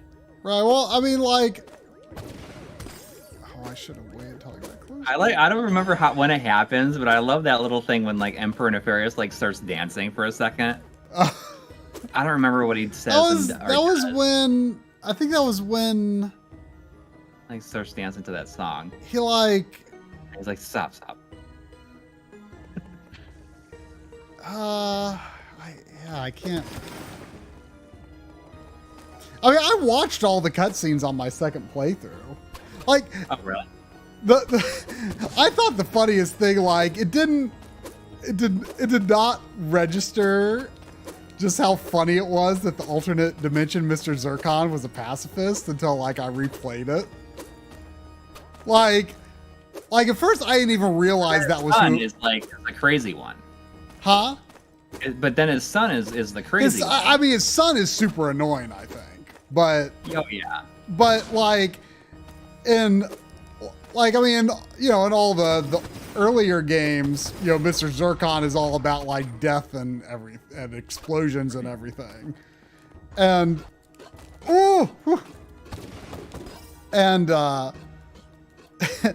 like at first it didn't even register that like, oh, that's supposed to be Mr. Zircon. And like later on I realized, oh, this is the alternate dimension Mr. Zircon. But then like when I saw like the cutscene that introduced him on the second playthrough, you know, he's all like namaste and peace be with you. Yeah. And then when you know, Rivet and Pierre start arguing, he's like, Xerxes is a violence-free zone. Take it outside. Yeah. It's just really funny to see Mr. Zircon do that.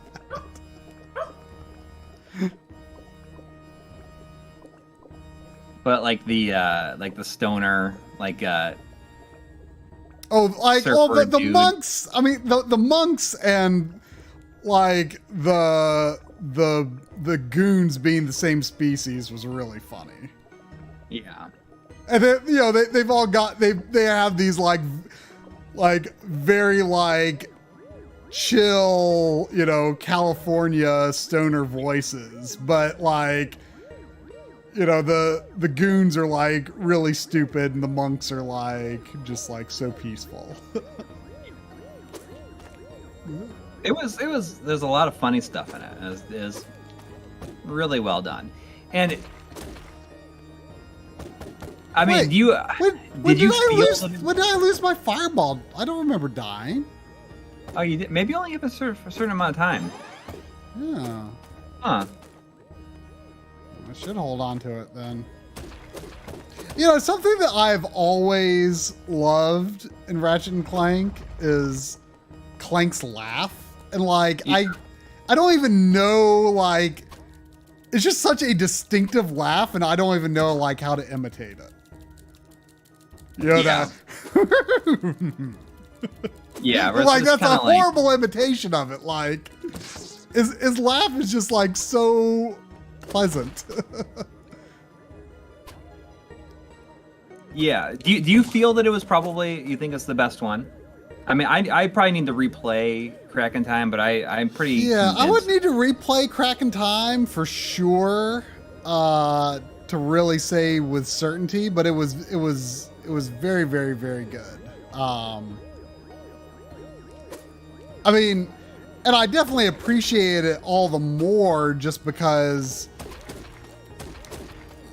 like it just kind of seemed easy to get all of the stuff in it, you know? Yeah. So I was just like, oh, and so, know, like, so it made me the, want to replay it like immediately, and it made me want to, I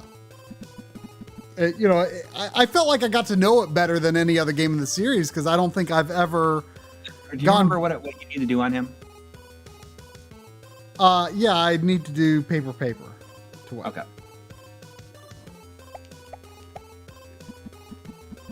What I think was the case with it is that it was so long in between like full-fledged games in the traditional style that they probably felt reinvigorated, like they having that time away from it. Yeah, well, I mean, I love too, like at the very beginning of the game, even, they kind of poke fun at it because Ratchet's like, why are they having a parade for us? We haven't done anything heroic in forever.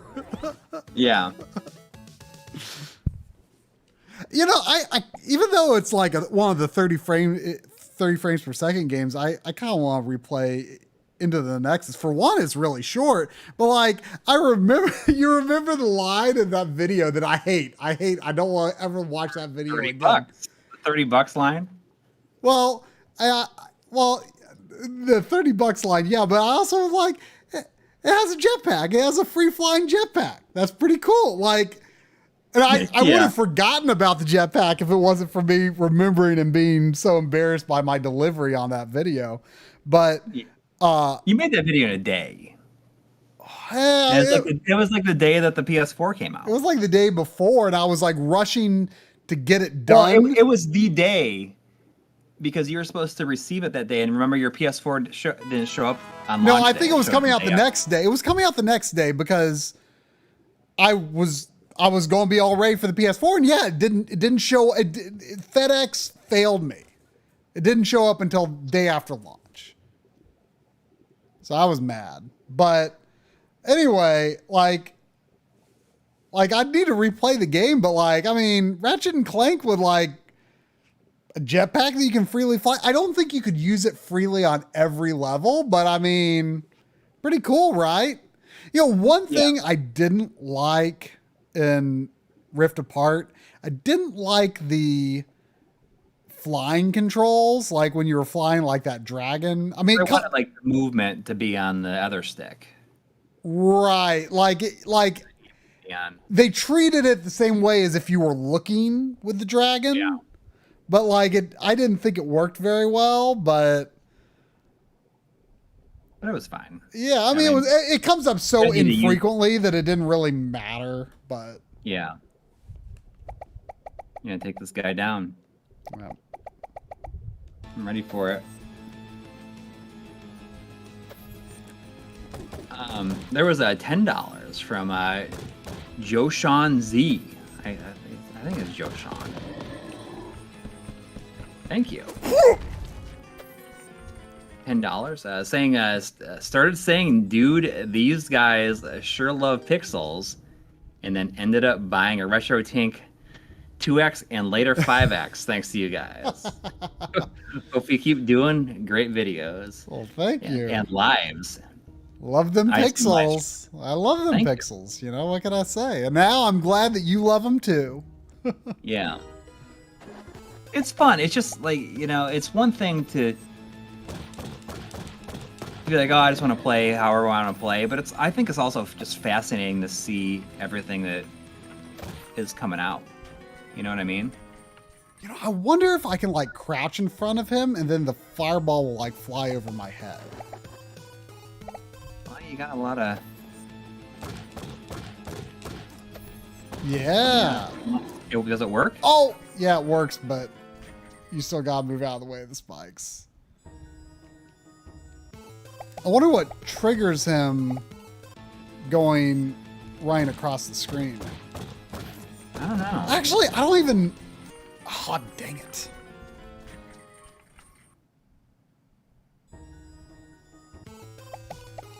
There's $2. I don't even think I have to duck. I think...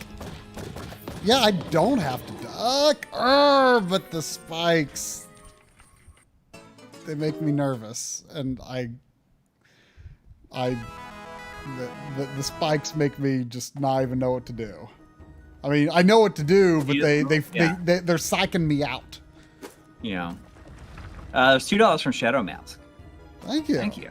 As I died when Try dropped a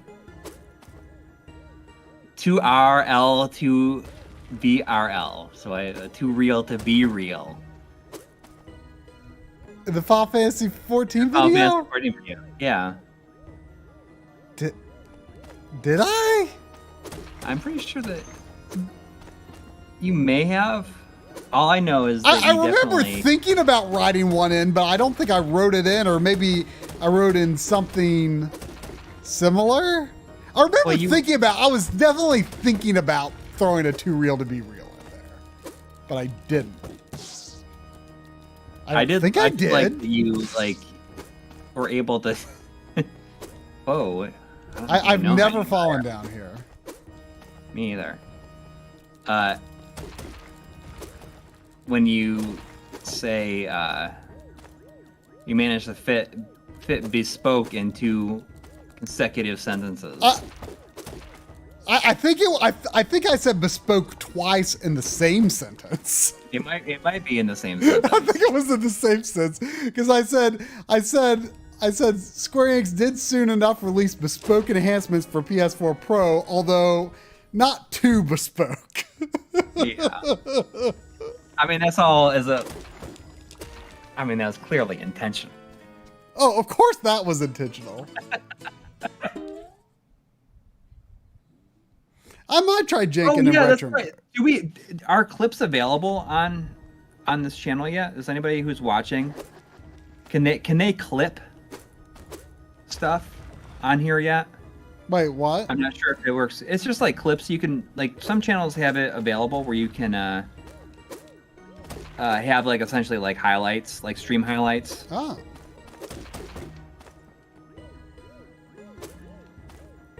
I'm not sure if it's available on this channel though yet.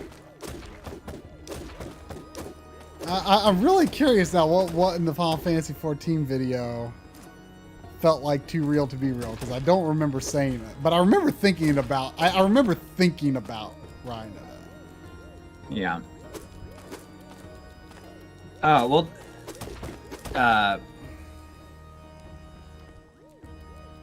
YouTube has like a version of like clips for videos and live streams, but it's not available on all channels yet. I mean, some of the stuff you gotta be pixel perfect, you know what I mean? Yeah, it does not pull punches. But see, this is worth it to get the 1-up too. But I will endeavor to save the ring. Yeah. Oh, maybe it was the GameStack video, which is very possible. I feel like it is the GameStack video, or was the GameStack video. I know Too Real to Be Real was in Voltar's video. Yeah. Yeah. I'm glad you thought it was funny. He asked me, he's like, "Oh, you think this would be all right?" I know it was a total. It was a total. I didn't even know about it until some people were like, "Oh, nice cameo in the Voltar video." I'm like, huh? That's the other video you were thinking about us appearing on. Oh, that was it. You're right. Yeah, that was it.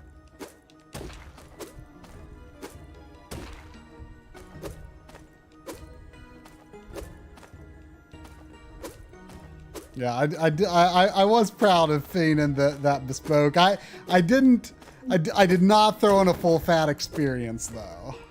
I considered it for sure, but it ended up not happening. You know what's funny is, like, while I was writing the script, like, I was like subconsciously reading it like in like John and Richard and Tom's voices. Yeah. Although I feel like my delivery was very much my own, but like when I was writing it, like I feel like that helped me think, like, am I on target here? Like, am I saying the right things? But I definitely didn't hear Alex's voice while doing any of it, because I wasn't like talking about ray tracing or any actual like complex modern graphical features. That's the only thing I can hear Alex say.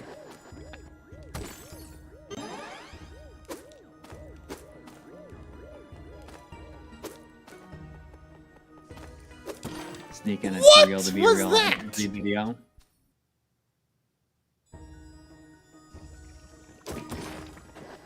That was some garbage is what it was. I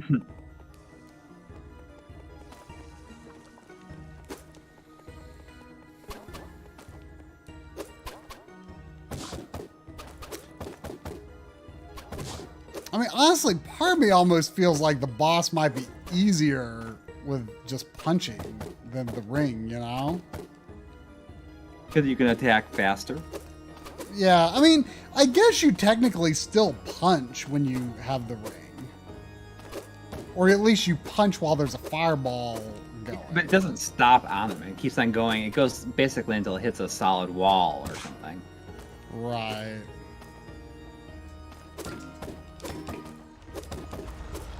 No, not now, Sandy.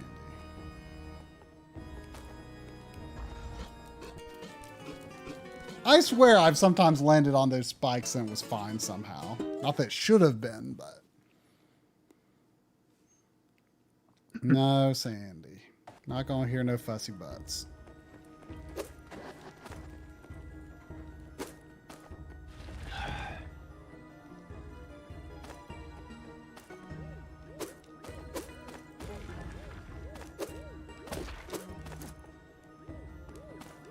And remember I was saying it should only take you like a couple hours to beat it? Yeah, well.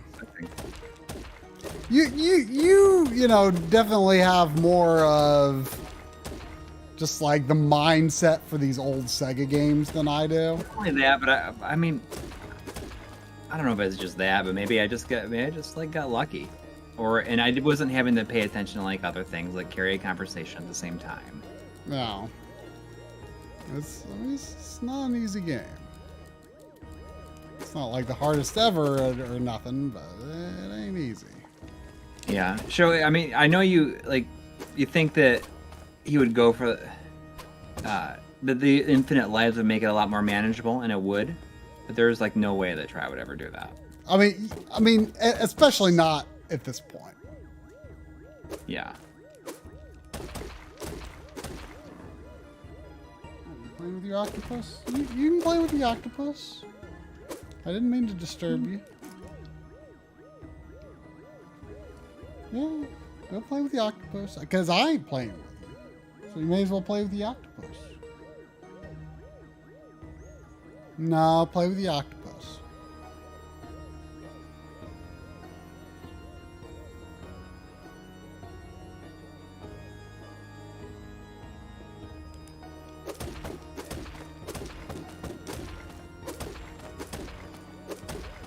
I mean, in the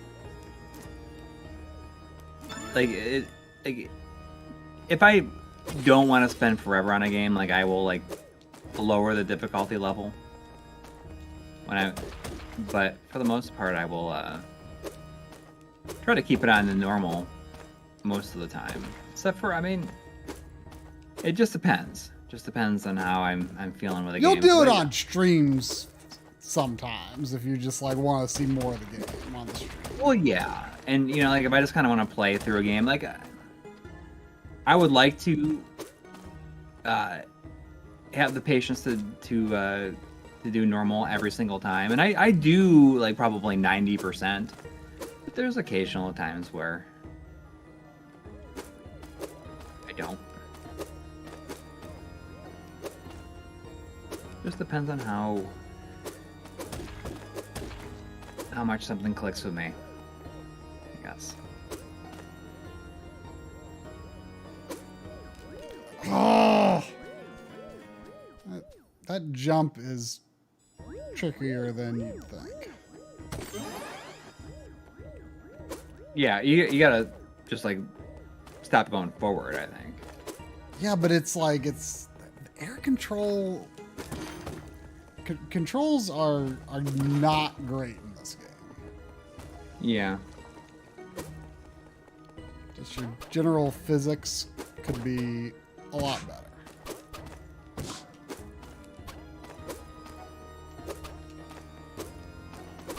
So you're saying you're gonna watch the Loki show this week? Are you gonna watch the whole thing, you think? No, They're a little bit longer, but there's parts of them. We'll do it on Thursday movie night and then next Thursday movie night. Pretty excited to see happens. I mean, if the finale is not a disappointment, it's gonna like by far be the best one. At least in my opinion. Oh, whew.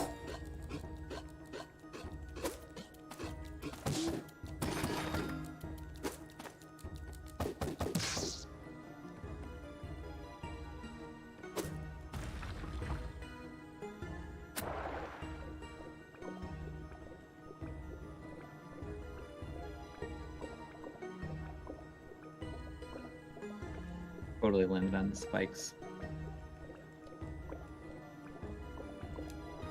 You know, I actually kind of like the swimming mechanics in this game. Oh like, yeah, it makes sense, right? He's always holding up these- I've always really liked in Super Mario World how when you're holding something, you like float up automatically. Yeah. Like I don't know why, but that just feels really satisfying for some reason.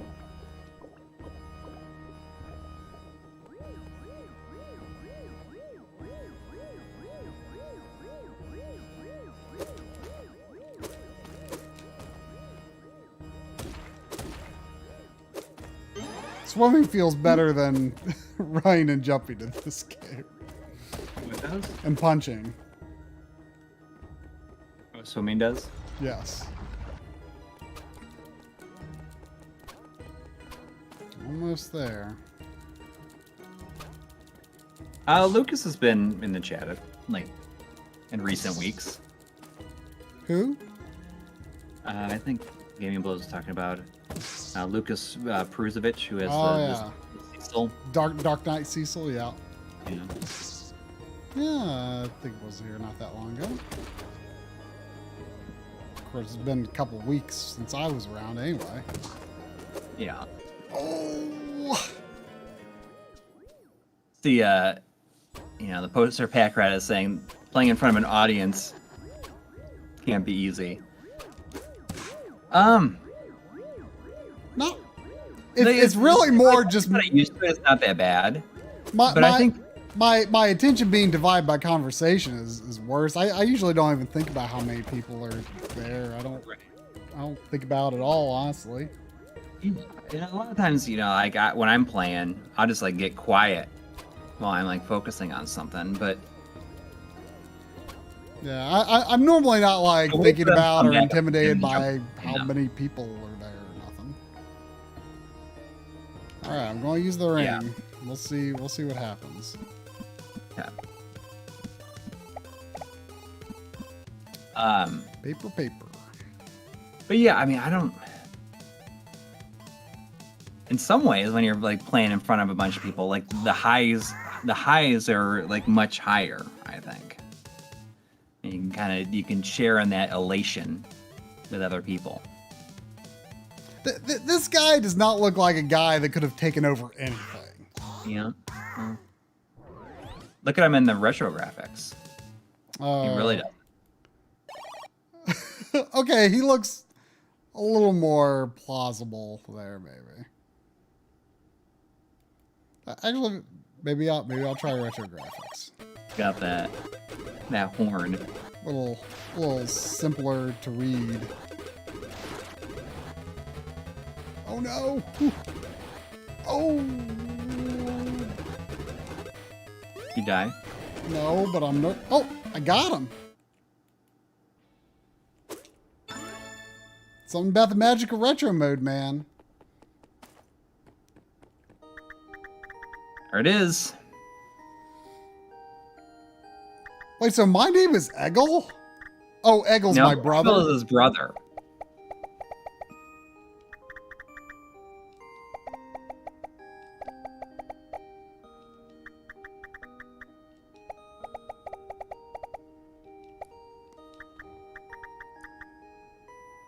It's the special stones time. But now this one has like a tablet. So that... Hamburger.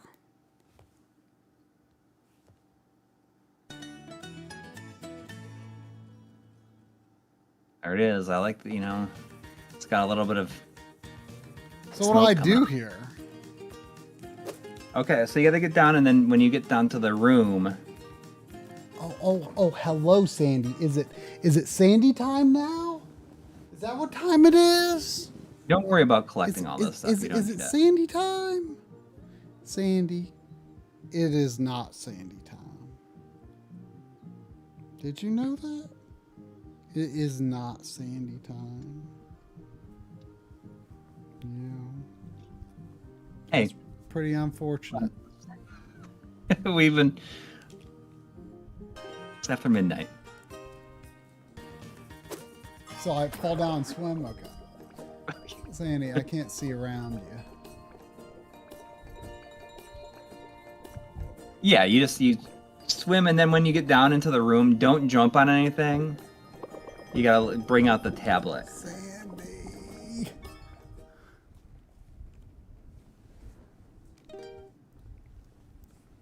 Can you sit down? Can you sit down? Oh, what do I do? Are you just go? No, you don't need to do it now. You should go over to the door. Okay, put in the stones. Oh, okay. So I have to do something in a certain order here? Yes. You gotta bring out that tablet. What? And the way that I think that it goes, so hit start and then look at the tablet. Oh, I have to I can go. Right, but it's not in the order you would think it's gonna be in. Oh. It's like, you gotta select it.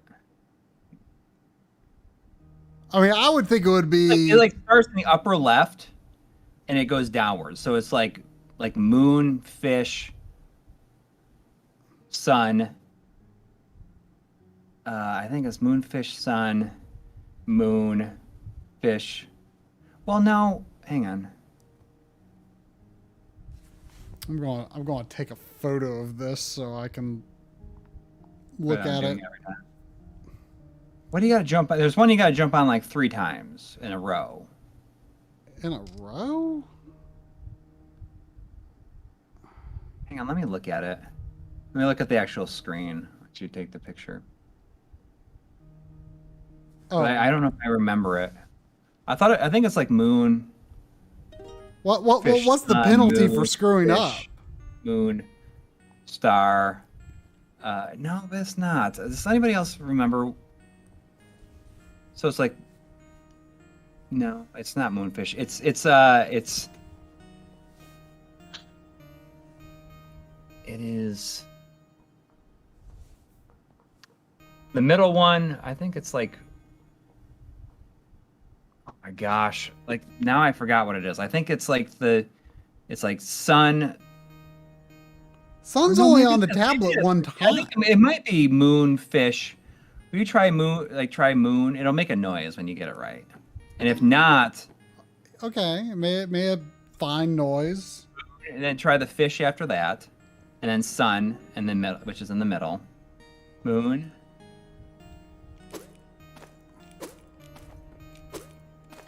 Moonfish. Sun, which is in the middle. Sun, yeah.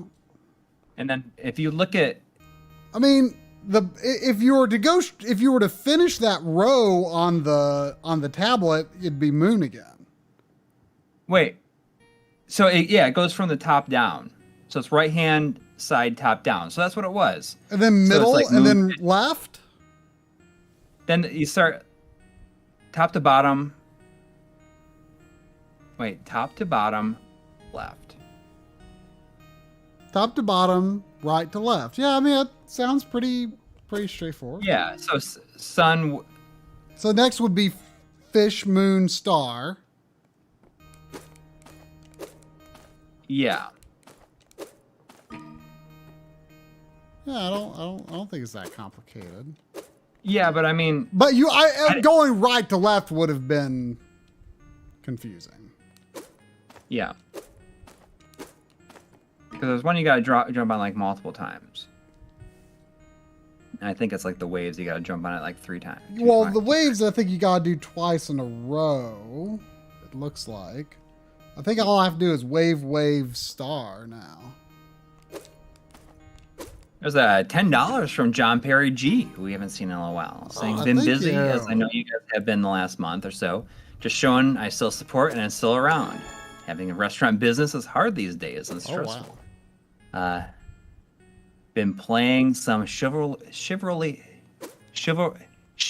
2. I have a hard time with chivalry. Saying chivalry. This looks really hard. Oh, I don't like this. Oh! Can I just... if it spawns me right there, can I just run through it? Oh, no! Oh, my God.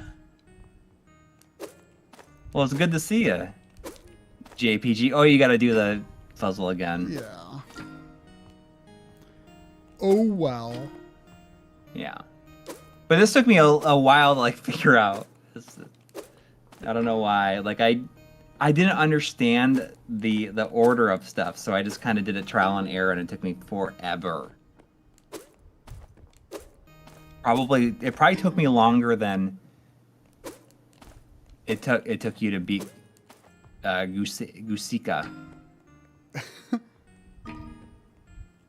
which is the fist guy. Well, I'm worried about jumping over these spikes. Okay. We got it. We got it. We king now. Okay, you got one more level. What? I thought that was it. Well, it's like kind of a bonus level. It's just a shooter level. You're in a plane. Oh. Which is an all-new level. And with new music and everything, too. Does Alex Kidd fly a plane in any other games? Is this like an homage to something else? Maybe. I don't think so, though. You know, I wonder if Alex Kidd, like, flying the planes and machines like that, like, it all inspired Super Mario Land, like with the submarine and the plane. Oh, I wonder. Like, why even go after the money at this point? I mean, why does it exist at this level? Yeah.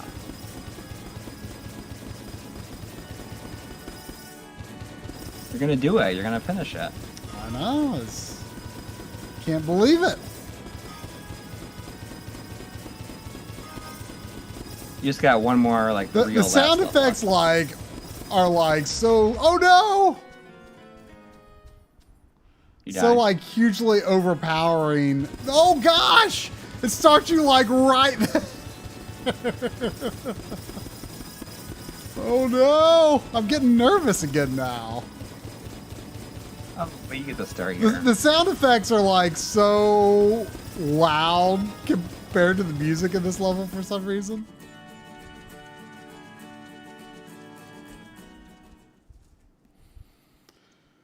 I don't really know where the inspiration for this came from. It's got to be a reference to something else. I did it, Sandy. Sandy, I did it. Oh. Ew. I did it. I did it. Look at that looks like Mario right there. Scene. That guy looked like Mario.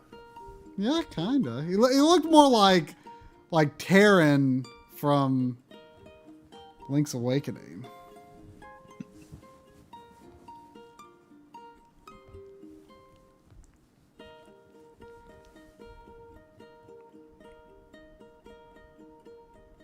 In contrast, what was that game that ended with "Think about what you've done, humans"?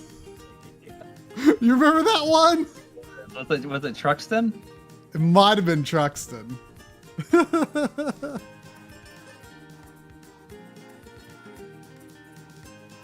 I think someone mentioned that the homebrew Alex Kidd in Miracle World 2 that someone made. I should check it out.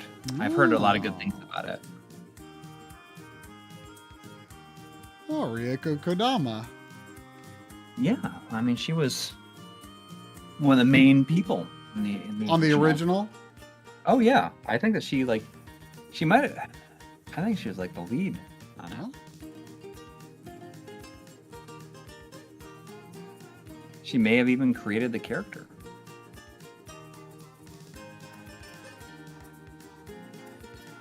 You know, Alex the Kid.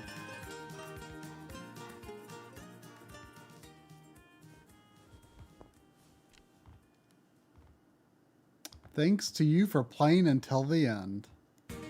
That's kind of a nice way to say thanks for playing. I did play to the end. Yeah. You were all a witness to it. The original. You want to see what the original looks like on here? Like it has like the worst ever border. Wait, what? Oh, classic mode? Yeah.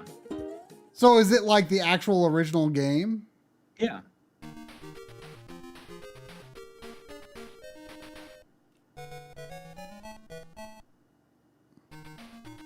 Oh gosh.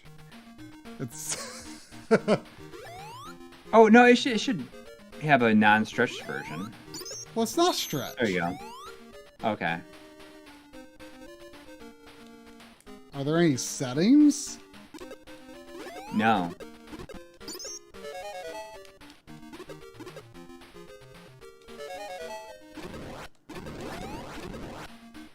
I mean, the border is kind of cool, but it's also kind of pretty gaudy. Yeah, they tried. Yeah. They tried. You assume this is emulation, even though at the beginning it says this was the developer's recreation of it. But I kind of feel like the original, or like the actual full game, is more of a recreation. Yeah, I mean, I think they're just misusing the term recreation. I mean, you know, just like a lot of times people will call an emulated version a port, you know. Yeah. So is there any shimmer here? Is it looking pretty smooth to you? I did not notice any shimmer. I think it's just. Oh, look at that! though. The map screen is like way bigger though.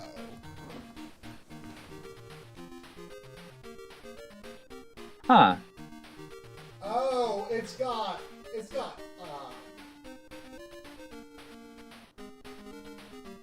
Yeah, it's very non-integer though. It's very non-integer. Like vertical and horizontal. So why even make it so small if you aren't going to make it? Well, they want people to see that border. The font is different too. But maybe this is like a different version. I think this is the burger version. I've never played the burger version. Wait, you own the there's an American rice ball version? Yeah, the burger version was only built into systems. Oh, I didn't know there was a rice ball version. You could see on the dithering on those hills in the background. You could definitely see shimmer. It's not that noticeable otherwise, but yeah, it's pretty like this dithering on this hill. I don't know if it comes across on the stream, but you can definitely see some shimmer there.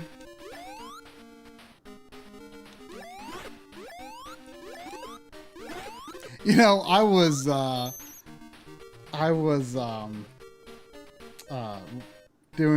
doing some testing with Rampage on N64 earlier, and I saw some shimmer. I'm like, oh no, what is this? What's going on? Why is there shimmer? Shouldn't be shimmer. And it's like just how the game is. Like, it's like the way that it's like got the sprites. Like, I don't know if N64 even can do true sprites, if it's all just like faking it. And the sprites themselves seem to like sample weird color. Like, they seem to not have like a solid color, and as you move, like the colors like actually change. It's not like a uneven scaling shimmer. It's like a different kind of shimmer. It's weird. But anyway, there's Alex Kidd, Miracle World DX. Thank you for sticking around to the end. Sorry for keeping Coury up late. That's all right. At least it didn't take as long as Mario 3. That's true. I would like after you were having trouble with that one boss. I was like, oh man, if every boss is gonna be like this. You were really trying to talk me out of keeping on playing tonight, and I was sticking to my guns. You were getting nervous. Well, I mean, if every boss was going to be like that, because I could slowly start to feel you hating the game. Well, for some reason, switching to retro mode makes the game, if you're struggling, switch to retro mode and maybe it'll become easier. That's what happened with that boss and the final boss, so. Yeah. I like the new graphics, but it can be a tricky game. Yeah. I mean, you feel that it's... do you think the word of mouth is pretty accurate, though? I mean... You know, I think a lot of the heavier criticism comes from, you know, people who love the game, you know? So, I don't know. You know, I just noticed that this overlay is like actually like a sticker put on top of the cartridge, because you can see like it folding over the, like the ridges in the cartridge at the top. Yes, I know. That's what I meant. It's like kind of weird. Much. But yeah, I mean, you know, as was said in the someone said on a stream in response to some game not long ago that it was or I think it was Asha in Monster World. I would say it is aggressively okay. I would say a step aggressively up, average. A step up. Well, actually, I don't know how. Maybe it's about the same. Remember, in the Final Fantasy 14 video, I described the PS4 version as darn tootin' tolerable. Yeah. Darn tootin' tolerable.